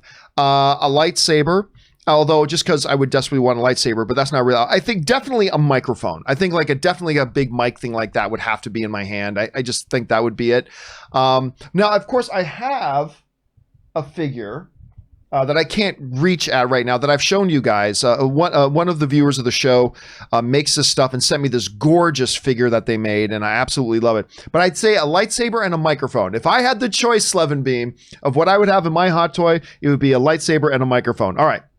Nathan writes, AMC Lodge 49 got canceled a couple of months back. AMC, the television network, because remember, the television network AMC and AMC, the movie theaters, are two completely different things. They're not affiliated at all. That's weird. I know it is weird, right? Canceled a couple months back, and I'm slowly recovering. The show was weird, sad, funny, and sometimes dark, but man, I loved every episode. Dudley and Ernie, one of the favorite bromances on TV. I never watched Lodge 49. I never did watch the show. I saw the ads for it a couple times. It never really caught my attention much, so I never really tried it. Did I tell you what happened though with Anthony Hopkins with AMC and AMC? No. So I thought for a long time that AMC, when I first started working with AMC theaters, I assumed it was also the television network. I thought it was it's a very common assumption that one would make, given that they had the exact same name in the exact same industry, like the exact same logo. Yes, well, not the exact same logo, but I went in and I found out months after I was working there that I realized they weren't connected at all. So I go in to interview one day Anthony Hopkins, and it was my first time ever meeting Anthony Hopkins, and I'm like, I talked to his assistant outside of the room. I'm like, by the way, because Ben Kingsley is very particular that you refer to him as Sir Ben Kingsley, because he takes that shit very seriously. Like I would too. He takes that as a super high honor, and he takes that very seriously. He was knighted. So I asked his assistant. I said, by the way, how does Mr. Hopkins like to be referred to? Does he like Mr. Hopkins, Sir Anthony, blah blah? He goes, no one's ever asked that. He goes, I don't know, try Sir Anthony. I'm like, okay. So I go in. That's a terrible assistant. So I know, right? So I've been an assistant, and that's a terrible assistant. So it's finally, they call on me to go into the room. So I go into the room. Anthony Hopkins gets up, and he reaches out. This is like one of the coolest experiences I've ever had in this business. Okay, one of the best experiences ever. I go in. He stands up, reaches out his hand to shake my hand, and I'm a little bit I never get nervous and stuff like that, but this is Anthony Hopkins, and I'm a little bit nervous, right? So I go out, reach his hand, and I shake his hand. I say, Sir Anthony, it's a pleasure to meet you. And he goes, Sir Anthony, and he pulls me in and gives me a hug and goes, what a dear boy, he says to me, and then I sit down. And so clearly you made the right call. So it was clearly I made this. So I guess he doesn't normally. So then we sit down and he goes, and who are you here with? And I'm like, oh, I'm here with AMC. And he goes, AMC? And he goes, delightful. I love and he mentions a couple of the shows on AMC Network. Mm-hmm. And I say to him, I said, it's funny you say that, because I work with I thought that too, but as it turns out, they're two completely separate companies. And he takes a second, he goes, no, I think they're the same company. And I'm like, what am I going to do? Sorry, Sir Anthony, am I going to correct Sir Anthony Hopkins? I don't tell you how to cry on cue. You don't need to tell me who the fuck I work for. Nope. I'm just like, good enough. For now, they're the same company. Mm-hmm. And I'm like, that's perfectly good. Yeah. He was so great. Oh, that's wonderful to hear. He was so great. I mean, just talking with him, he just made you feel. It's like, I love it when I get to interview these people who, because look, I used to interview a lot of these people. I stopped doing junkets ages ago, but I used to interview a lot of them. And listen, they're sitting in these chairs for 8 hours at a time, talking to 30 or 40 different journalists that come through, probably asking dumb questions and the same questions. And it's like, hey, and they're usually polite and nice, whatever. But every once in a while, you come across an Anthony Hopkins, or another guy who was like that really heavily was Chris Pratt. Oh. But you come across these people who they feel, you could tell, Anthony Hopkins right now feels like it is his job to make me feel like I'm the important one in the room. Mm. And when they do that, I mean, it doesn't matter. He could be the worst actor in the world. Clearly, he's one of the best. But I would be a lifelong Anthony Hopkins fan after that, because he went out of his way I love when a celebrity does it. They go out of the way to make you feel like they're the privileged ones to be sitting with you. And it's like, they don't have to do that. And they do. And I don't know, how did I get on this whole Anthony Hopkins thing? AMC. Lodge 49. Never saw Lodge 49. Sorry that I went off on that tangent, guys. But it's a nice story. Whenever I can sing the praises of like really cool people like an Anthony Hopkins, I like to do it.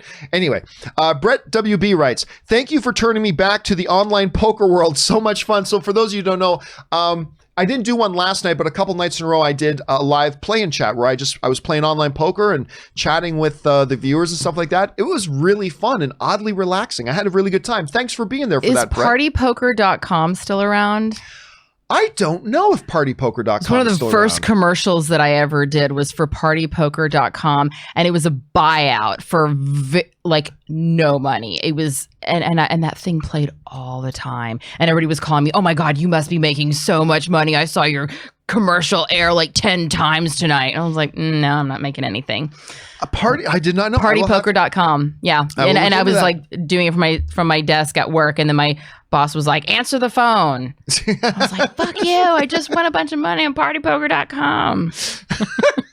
You're welcome. I just won a bunch of money on partypoker. Orange Hand writes, will the stagecraft tech ever replace green screen? No, not entirely, because they do two different things. There are certain times when stagecraft could be a full in replacement for it, but a lot of stuff that's done with green screen needs to be done in segments, and it's only partial, where being in a stagecraft environment simply wouldn't do it. So no, it will never replace green screen, but there will be times that instead of green screen, you can use it for sure. They're two different tools for two different purposes. Nathan writes, have you seen Better Call Saul season 5? No. I saw the first 3 seasons. I have not seen beyond season 3. Even I'm really liking it, but I just got blocked and I just got hit a roadblock, and I didn't watch after season 3, but I will get back onto it at some point because I do enjoy the show. My favorite episodes from the season are episode 2, 50%, and episode 8, Bagman. Also, Jimmy's fingertip lightning bolts rant on Howard was amazing. Again, I know who Howard is, but I have no idea what we're talking about because I did not watch season 5. So I cannot comment on that right now, Nathan, but I do intend at some point to get back on the Better Call Saul horse and pick back up with season 4. All right, Dan Ketchum writes, I wonder if now some of the other studios will back Universal. Nope, they won't. It'll be like a boring corporate civil war, sans Cap, Tony, and the rest, though Bob Iger will probably show up as a Spider-Man. See, here's the thing. I was at D23, and Bob Iger's the guy who runs all of Disney Studios. Why am I freezing on Alan Horn? I don't know why. So Alan Horn, the head of all Disney Studios, the main man for Bob Iger all those years. He got on stage. Now, granted, he was talking to the theater owners, but he laid out Disney's belief real solidly. Disney has made a lot of money from the movie theaters. And the movie theaters have made them a lot of money, and they've made the movie theaters a lot of money. And he was basically, Alan Horn on stage was basically, our bond is eternal. Our bond is eternal. The theatrical exhibition of our movies is our number one priority. So I don't think you're going to see other studios. That's why you haven't seen any of them say a thing. None of them are coming to Universal side on this because they all know we make a lot of money with the movie theaters. Mm-hmm. Anyway, Sahil writes, another Bollywood titan, I heard about this today. Rishi Kapoor has passed away at 67 from leukemia. He was a member of an acting dynasty that currently spans 4 generations. I was not nearly at all familiar with Mr. Kapoor's career as I was with Irfan's career, Irfan Khan, who passed away yesterday.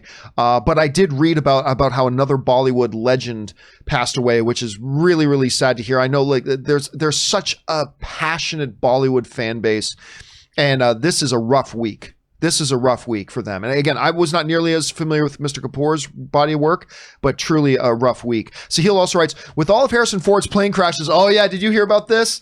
Well, I saw something as I was getting my coffee this morning. I was about to run out of the house and I saw the headline that Harrison Ford was being investigated by the FAA. I was like, yeah, what? So here's let me finish reading Sahil's thing here. With all of Harrison Ford's plane crashes and now the runway incident, he might be immortal. Harrison Ford might be the Keith Richards of actors. So for those of you who have not heard about this. So obviously a few years ago, Harrison Ford, avid aviator. He loves flying. And he's had a couple of incidents, including a couple years ago, he had to like crash land his plane on a golf course or something like that he sustained some injuries, but everybody was fine. So now apparently he's being investigated by the FAA because he taxied, he was on the ground. He taxied his plane across a runway when another plane was on approach to land, which is not safe. Mm-mm. But apparently nobody was in any danger. Apparently that by the time he crossed the runway and the other plane was coming in, by the time they got to that point, they were still 3,600 feet separated from each other. And they were both moving, so no one was hurt. And apparently it was just that Harrison Ford misunderstood an instruction. The report says that he immediately radioed the tower and apologized, said, I misunderstood that I was supposed to cross now. My bad, sorry about that. But nobody was in any danger. Everything was fine. It's still a violation, and they need to look into it. But this isn't like, well, now he had a plane crash and now he's being investigated. It's not as salacious as it sounds. But I don't know. Would you get into a plane with Harrison Ford right now? I hate to discriminate against the elderly, but how does Harrison Ford even still have a driver's license? Much less be. No, I'm kidding. I'm kidding about the driver's license. But like somebody else was writing in just a couple weeks ago about how is Harrison Ford going to be able to do another Indiana Jones movie? I don't know. How is Harrison Ford flying a fucking plane? If you can fly a plane. If you can fly a plane, you can play Indiana Jones. Like that's kind of, that should be the bar right there. But no, I would not get into I would not get into a plane just because you're Harrison Ford. Like, how many flight hours do you have? What's your lot. I'm sure he does. Yeah, a lifetime of it. Sure. No. I'm sure he's a phenomenal pilot. He's a much better pilot than I am.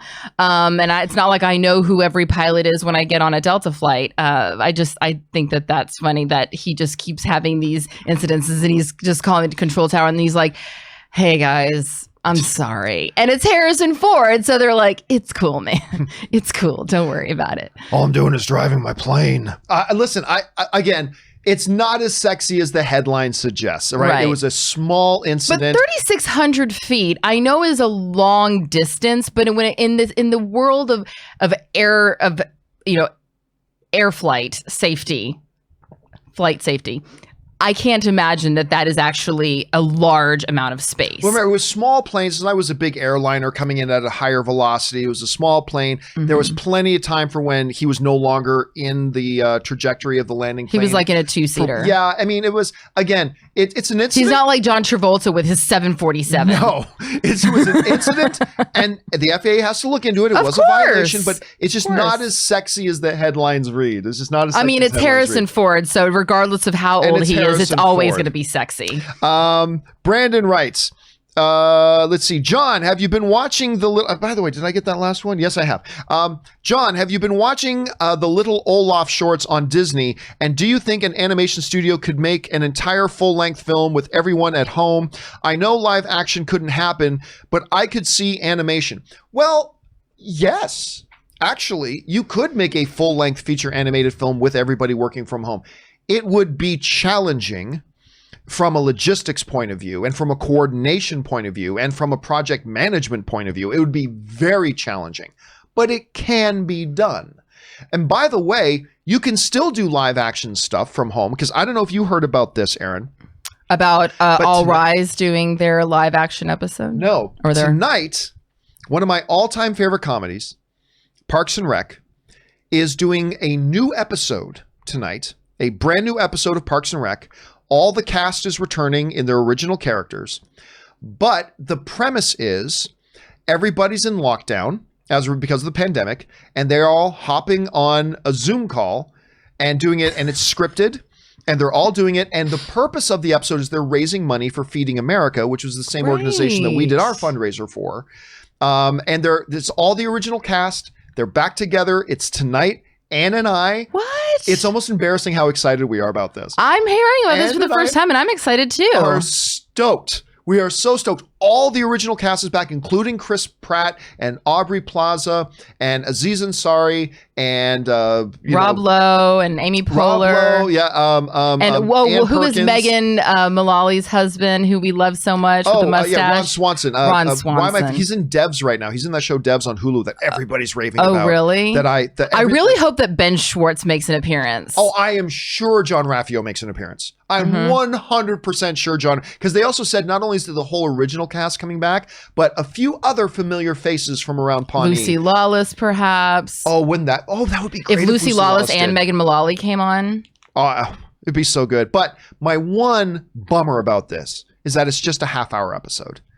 I wish it was like a 4-hour movie, but it is what it is. So yes, Brennan, I think they can do it with animated and animated only. All right, let's see here. Taki75 writes, if you appreciated Grave of the Fireflies, then I suggest to check out When the Wind Blows. Similar theme, but with an elderly couple as the protagonist. Here's the thing though, Taki. And Aaron, I don't know if you've ever seen Grave of the Fireflies. It's a Studio Ghibli anime. Mm-mm. Here's the thing about Grave of the Fireflies. It is unlike any other animated film I've ever seen. It is deep and it is powerful. And I want to stab a piece of glass into my neck when it's done. Oh. It is so utterly depressing. Oh, yeah. It is powerful and beautiful. All this, in all of its tragedy, it's powerful. But the end of that movie happens, and I just need to eat like a copious amounts of boxes of ice cream. I need to wrap myself in a blanket, sit in a corner, cry while I'm eating ice cream. It's one of those movies. Somebody asked me the other day, what are movies you watched and loved and appreciated, but you could never watch them again? And I mentioned Schindler's List and I mentioned Detroit, but I'm like, I totally forgot Grave of the Fireflies. I cannot ever watch that again. And Taki, if it's anything like it, I do not think I can go and watch When the Wind Blows. I just don't think I can do it, because that movie, Grave of the Fireflies, gutted me. What is it about animation that has that effect? Because I remember being a kid watching The Last Unicorn. I was just thinking The Last Unicorn. Jeff Bridges doing the oh my God, gutted me. And then Up, I remember I was so upset in the first 5 minutes of Up, because my boyfriend at the time was like, oh, let's watch Up. And I was like, oh, that looks cute. Yeah, a little boy and an old man in a balloon or whatever. And then I immediately, that happens, and I immediately burst into tears and I start screaming at him, why did you make me watch this? What are you doing to me? This is awful. I was very upset. Yeah. A little dramatic. But I think it is. Might be why we're not together anymore. By the way, we're not together anymore. I think part of it is that it's animation. And so we go in, our brains have a certain expectation of what we can expect, especially since like Studio Ghibli's like Howl's Moving Castle. And so we expect something, I love that. Something whimsical and blah. And then it's like, yeah, this kid dies. And it's like, what? And it's just like, I don't know. It's a powerful thing. Anyway, oh crap, we're almost out of time here. Okay, let's just keep flying here. Suthius writes, hey y'all, with the debacle of Universal and the studios, do you think this will lead to a new business model between studios and theaters when it comes to releasing content? I see so many people rooting for the studios and hoping theaters will shut down. I think there is no new model. This is the only model there can be. And eventually there will be an evolution in how the model works and how it looks. But so I think the model will evolve. I don't think you'll see a different model, because here's the thing. If studios, there are so many people that try to argue this, but all the facts are against them. Studios, they tried, and this is why, listen, do you agree, Aaron, let me ask you this question. Do you believe that Disney is a greedy company? I believe so. I think they're very greedy. Do I think Paramount is greedy? Absolutely, they're greedy. To quote Gecko in Wall Street, greed is good, greed works. There's a lot of things that being able to count on a corporation's greed gives us some security in some things, because you always know what they're going to do. Mm-hmm. The studios will always do what they think will make them the most money. Yeah. That's what they'll do every single time. If Disney, with all of their expertise and all of their experience and all of their money, thought for 1 second that putting movies out just on VOD would make them as much, if not more money, guess what they would be doing? Like that. The reason they don't do that is because they know, guess what, guys? If the theaters weren't there, Avengers Endgame doesn't exist. Hate to break it to you. If the movie theaters were not there, Disney cannot make movies for $200 million. They're going to have to make movies for $20 million or less because they know they simply cannot make the money on home revenue that they can in theaters. They just know it. Paramount knows that. Warner Brothers knows that. And because we can trust in their greed, we know that if they could make more money doing it the other way, they would have done it ages ago. They would have done it instantly. And also, when something gets released on VOD right away, it makes it that much easier to pirate it. And we talked about that the other day on the show, that they've seen a massive spike in piracy since the quarantine happens. I mean, I guess that goes without saying. It's just so no, this is the model until, here's the thing. When I think consumer habits change enough, and consumer habits change very slowly, but maybe in 10, 15 years, something like that. But in the meantime, the studios know that they simply cannot make the money that they need to make on these movies to make these movies if they're putting them out on VOD. They just can't do it. And that's why they don't. And if they thought they could, they would. But they don't. And so they continue to play nice with the theaters.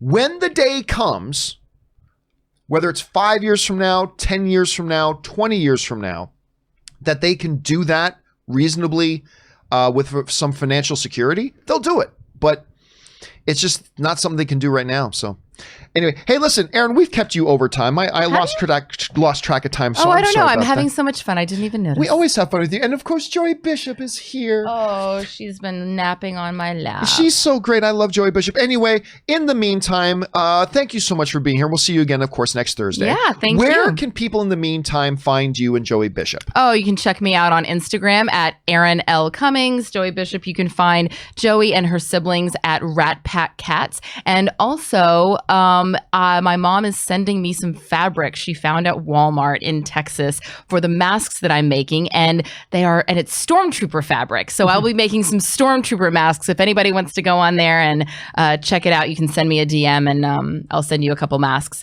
So take care. Stay safe, wash your hands, wear your mask, and I will see you next week. Wonderful, as always, having you around. We'll talk to you and Tom later. All right, guys. With Aaron stepping out, we still have like 20 minutes to go, so let's keep on flying through your questions that you guys have been sending in, and we'll get things kicked off here, keep things rolling here with, that was Suthius. We'll go to Curtis Lopez, who writes, turning 27 today. Happy birthday, Curtis. Been following you since AMC in 2013, almost a quarter of my life. Keep doing what you're doing and bring that filthy. Well, thank you so much for that, Curtis. And listen, seriously, happy birthday to you. May you have a wonderful day and a wonderful year ahead of yourself. Happy 27th, and thank you for being with us in the show for so long as you have, man. I really appreciate that, dude. Happy birthday again. All right, Anthony Lucalano writes, just pre-ordered my Blu-ray copy of Byron Haskins' The War of the Worlds Special Edition. Can't wait to watch it for the first time later in May. I never did get to watch that one. I never did get to watch one. I had a lot of people telling me about it. I mean, I've seen different incarnations of War of the Worlds, but that's one I've not had a chance. Glad you're able to get that Blu-ray. If you're somebody who enjoys physical media, now is the time to make sure you're buying physical media, because it's not going to be around for much longer. So now is the time. See, some people ask me, do you think I should stop buying physical media now because it's going away? I'm like, no, opposite. If you're really into physical media, now is the time to make sure you get it, because you might not have the opportunity to get it for that much longer, at least not as easily, as conveniently, with as wide a selection. Now's the time to get that stuff, man. So good on you, Anthony. All right, Patrick Conway writes, over under 25%. Over under 25%, we sum World War II flashbacks in Winter Soldier. I have no idea what we're talking about. Winter Soldier came out years ago. Sorry, Patrick, I'm not just quite getting what it is you're asking. Sorry about that, dude. Jojo Giraffe writes, if you had to pick between these two, Would you rather have had Lucasfilm recast the original Star Wars cast and start the sequel trilogy right where Return of the Jedi ended to guarantee all three characters together and their story, or keep the sequel trilogy exactly as we got it? Woo! That's a great question. Because I love Force Awakens. I do. I love Force Awakens. I like the Last Jedi. There are things I love about The Last Jedi, like just love. There are things I'm critical of in The Last Jedi, but overall, I enjoy the film. Did not like Rise of Skywalker.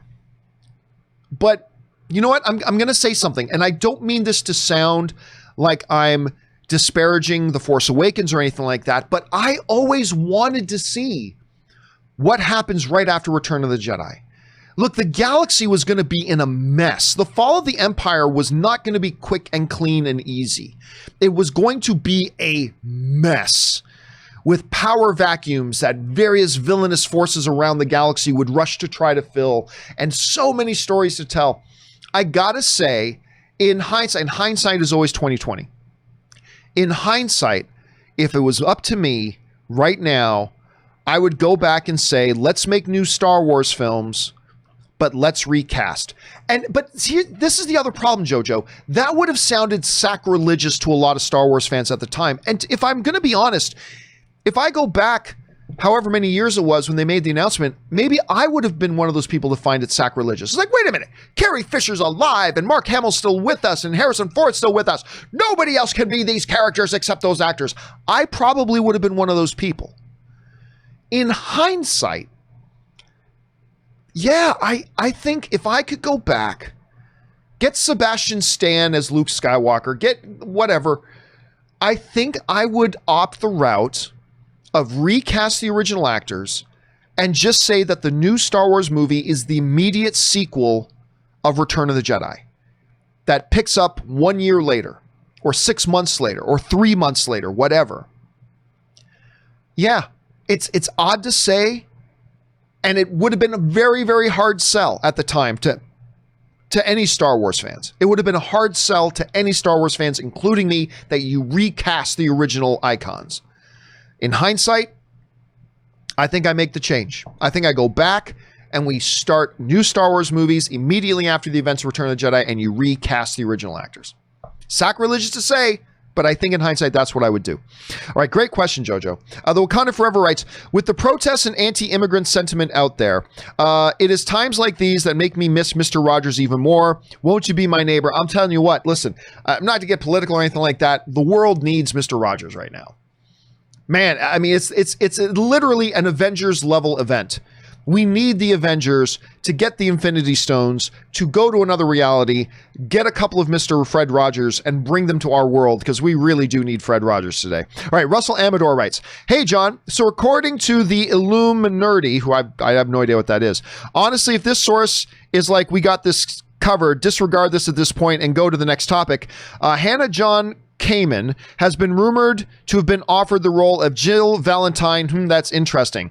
I have no idea who Hannah John Kamen is, and Jill Valentine is the character from what's the video game character again that Jill Valentine is? Resident Evil, right? Jill Valentine's from Resident Evil, I believe. Hold on a second, let me just bring this up. Here's the interesting thing about, the Resident Evil thing. Here's the interesting thing about that. Are you ready for this? Okay, so Jill, in the movie, let me bring up an image here, if I can, okay? Let me bring this image up. Jill, who you see there in the beret, right? Now, let me go over, let me get this. Jill, the character, was modeled after an actress by the name of Julia Voth, okay, which you will see here. So there's Julia Voth, right? That's the actress. That Jill Valentine, you can clearly see that Jill Valentine was modeled after, right? So here's the interesting thing with that. So I don't think you knew this, but let me bring this up. This will be hilarious. Julia Voth, this actress, who is the model for Jill Valentine, they based the character Jill Valentine on her, Julia Voth. She was in a little movie called Bitch Slap with Aaron Cummings. So there's Julia Voth with Aaron Cummings. And Julia Voth, who was again Jill Valentine, Julia Voth was one of the stars of my movie, The Anniversary. I've had both Julia and Aaron in my movie, The Anniversary. So yeah, there you go. I just find it very funny that even though I have no idea who Hannah John Kamen is off the top of my head, and I don't know if we're talking about a Resident Evil movie or New Back, but the woman who was the model for Jill is Julia Voth, who was in Bitch Slap with Aaron Cummings. So we just did a little 6 degrees of separation there. I just think it was kind of funny that you brought that up. Anyway, okay, let's move on. Thanks for writing that in, Russell. D.A. Miller writes, don't forget Ron Jeremy was in Ghostbusters. Again, on yesterday's show, I tried to quote Ron Burgundy, which, by the way, thanks to the Patreon supporters who came and joined as we did a Step Brothers watch party yesterday. I love watching that movie. I had a lot of fun watching it again. So thank you to the Patreon supporters who came along and did the watch party with me on that. But on the John Campea Show the other day, I tried to quote Ron Jeremy by saying, that escalated quickly, Ron Burgundy. I said, yeah, a little quote from Ron Jeremy, that escalated quickly, when I meant to say Ron Burgundy. Of course, Ron Jeremy is a very different celebrity, so that came up a lot yesterday. John Bruce writes, is it a big factor for video on demand totals that once rented, you get it for 48 hours? My kids watch Trolls 2 over and over. We only paid one time in theater. I'm sure that has something to do with it. I'm sure that will play into it as well. And that'll hurt. Again, that's what hurts the studios. You know, you pay $20 for the rental, but you have 6 or 7 people watching it for that one rental price. That's going to kill the studios. That kills them. And then you can watch it multiple times. Instead of going back to the theaters like a lot of people did for Endgame, they went back to the theater like 4 times on opening weekend. You pay the $20 price, and now that person can watch it again and again and again, and they don't have to buy another movie ticket. Again, that kills the studios. That kills them. So yeah, I think that does play into it, John. I don't know if it plays a huge amount into it, but I think you're right. That does play into it. Glenn Tracy writes, one of two. Hey, John. Hi, John. Versus movies have the potential to very fan-pleasing. I think you meant to be very fan-pleasing, but very rarely do we get a definitive winner. For me, is a positive about Batman versus Superman. I can understand not wanting to piss off an entire fan base, but having them draw or team up at the end is predictable. As Jigsaw would say, would you like to play a game? Who would you put over, you're the writer, as a straight winner? Freddy versus Jason, Alien versus Predator, Godzilla versus Kong, and for fun, Hulk versus Thor. All right. So, and of course, one of the great things about Batman versus Superman was there was a winner. Batman won. And if they had Superman win, that would have been great too. But they didn't wuss out on it. They had a definitive winner, and I thought that was great. Okay, so in order. Freddy versus Jason, Freddy. Freddy is pure supernatural and all that kind of stuff. There's really nothing Jason can do. So I would go Freddy. Alien versus Predator, Predator. It's the ultimate galaxy's hunter. Predator versus 18 aliens, that's different, but a Predator versus an alien, I give it to the Predator. Godzilla versus Kong, I actually go Kong. I go Kong on that. And for fun, Hulk versus Thor, well, it wasn't World War Thor, it was World War Hulk. Hulk were a tremendous story where basically Hulk came in and took out the entire MCU. Took out the entire Marvel Universe in World War Hulk. Took out everybody. So I would actually go Hulk. So that's the way I would go, Glenn. That's the way I go. Good question. I like that. I like talking about stuff like that. So that's how I would go. I'm sure many of you guys would go different ones, but that's how I would go on that. All right, 50 Shades of Geek writes, several businesses in Israel are reopening. There are discussions about reopening movie theaters next week. However, there's going to be a 3-seat distance between everyone.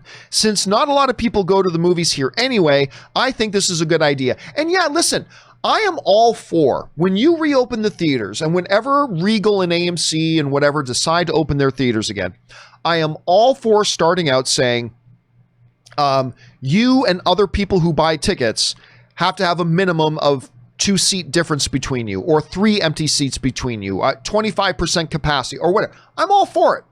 I think it's a great idea. As long as, like, if me and my wife buy a ticket together, we can sit beside each other because we quarantine together. But I mean, like me and then somebody else buys tickets, they're going to be nowhere near where we're sitting. I'm all for it. I think it's a good idea. I think it's important to do stuff like that to make people feel safe to get back into the habit of coming back into the movie theaters. Have hand sanitizer stations at the front door of the theater that people are required to apply before they enter the front doors. I just think little steps like that will make people feel safer initially so we can get back into the habit of coming back into the movie theaters, I think is a good idea. All right, James L.H. writes, "Hey, John, regarding AMC and Cineworld versus Universal, No Time to Die is distributed by United Artists in North America. Universal acquired international rights after Sony's expired.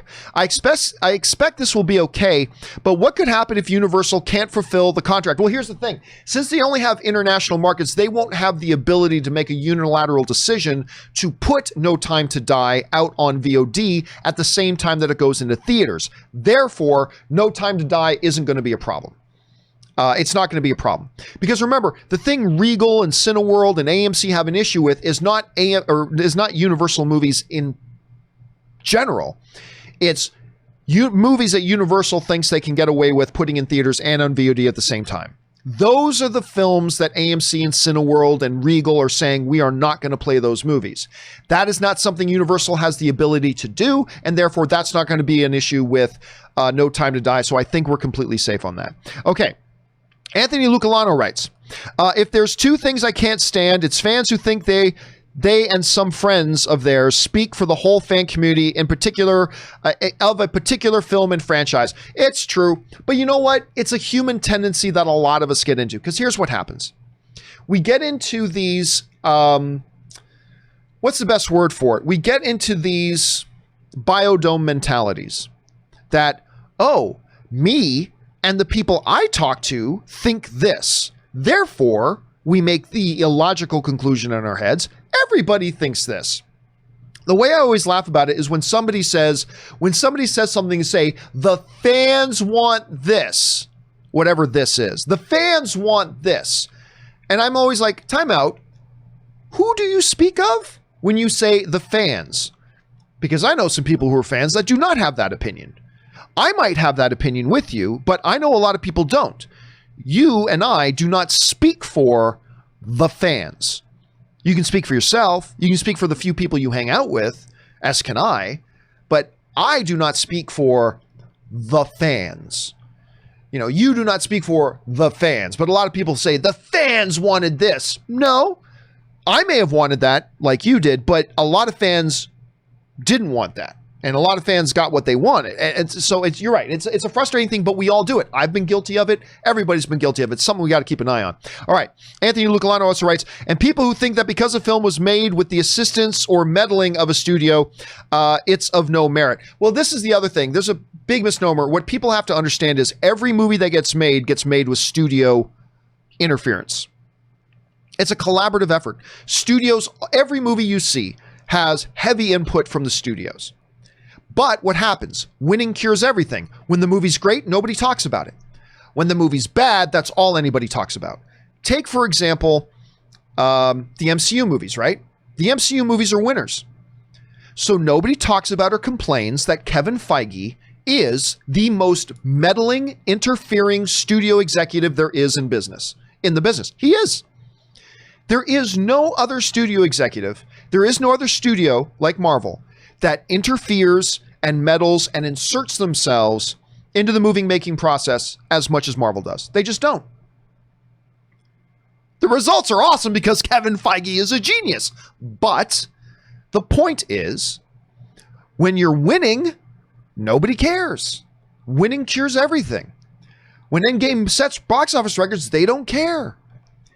You know, for instance, there was a very, very similar situation to Spider-Man 3 by Sam Raimi and the first Avengers movie by Joss Whedon. Joss Whedon, who I think made the best comic book movie of all time in the Avengers, right? There was a very, very similar situation. Both Joss Whedon and Sam Raimi had characters that they wanted to use and a character they didn't want to use. In Joss Whedon's situation, he didn't want to have Black Widow in the movie. Joss Whedon did not want to have Black Widow in the Avengers. He wanted to have Wasp.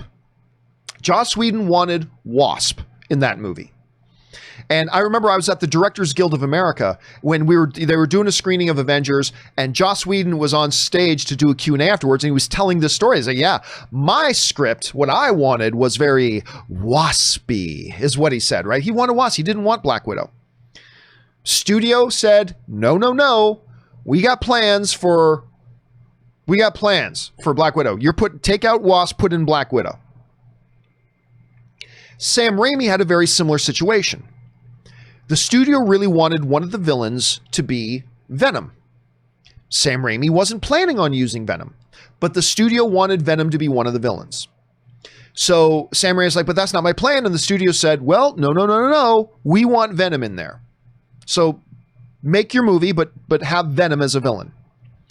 Very, very similar situations. The difference is Avengers was amazing. So when you win, nobody cares. Nobody talks about the interference of Marvel on that movie. Nobody talks about the controversy around that because it won. It was shattering box office records. It established the dominance of the comic book genre. It was a huge win and set the template for what all MCU movies would be after it. It was a winner, so nobody cared. Spider-Man 3 didn't win. Winning cures everything. Losing makes you suffer. So what happened? On the winning film, nobody talked about studio interference. On the losing film, that's all anybody talks about today. Whenever Spider-Man 3 comes up, the instant thing, I can guarantee you, any live chat I do that brings up Spider-Man 3, instantly, you're going to get a whole lot of comments of, that's the one where Sony interfered and made him put in Venom. That'll be the first thing that comes up every single time. But I guarantee you, if Spider-Man 3 had been of the same quality level as Spider-Man 2, nobody would have been talking about the fact that Sony made him use Venom. If the movie ended up being great and they used Venom in such a way that everybody loved the character and all that kind of stuff, and it won, nobody today would be talking about it. Nobody today would be talking about it. Just like nobody talks about how the studio made Joss Whedon take out the character he wanted to use and put in a character he didn't want to use at first. Because they won. Winning cures everything. And it's a thing. But listen, every movie you love has had studio interference. Every movie you love has had studio interference to one degree or another. Even though some of the greatest films of all time, the Lord of the Rings films, Peter Jackson talks a lot about how New Line Everything kept coming to him with notes. Some he took, some he didn't, but they were there and they had their input on the films as well. And it turned out to be some of the greatest films of all time. And then there are stories about studios interfering like Fantastic Four, right? Fantastic Four. You know, Josh went in there to make a Fantastic Four movie. Studio completely started to meddle and all this kind of stuff. The movie ended up being a complete disaster. So it all depends. We assign a degree of severity of how bad studio interference is based on whether the film wins or loses. If it wins, studio interference is perfectly fine. If it loses, then it's all studio interference fault. It's just the way we are. It's the way we perceive things. All right. Oh, God, I've gone overtime. I went on that too long. All right. Last question. Last two questions of the day, and then we'll wrap things up here. Abe10 Alpha writes, reasons to watch episode 9 through 12 of Clone Wars. Skip episodes 1 through 8. Any TV show that you tell me I need to skip a whole bunch of episodes, I'm just not interested in watching, to be honest. But that's what I'm hearing from most people is that the latest season of Clone Wars, the first bunch of episodes were a waste. But 1 is done in movie format. 2, it makes Darth Maul such an interesting character. I get it, but any show that you tell me I got to skip the first 8 episodes, I'm like, well, no, then no. You know, look, I've seen all the Clone Wars up until episode 1 of this season. I watched episode 1 of this season with the Bad Bunch. It's just not for me. I don't like it. If other people like it, that is great. I want everybody to love everything they watch. And if you like Clone Wars, that is awesome. I celebrate that. But I don't. It doesn't work for me. And so I'm not going to just keep slamming a hammer in your own hand saying, I don't like it, but I'm just going to keep doing it because I'm going to hope it gets better. It doesn't. Not for me. And that's okay. We're all allowed to like different things. Clone Wars has never worked for me. And I'm not going to just skip 8 episodes to watch some segment of it. It's just not for me. That's all. If you love it, that's awesome. That's great, but it's not for me.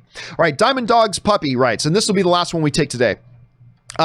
Hey John, underrated film of the day, 2015's Run All Night. Liam Neeson leads an all-star cast of actors. The film came and went with no box office and mediocre reviews.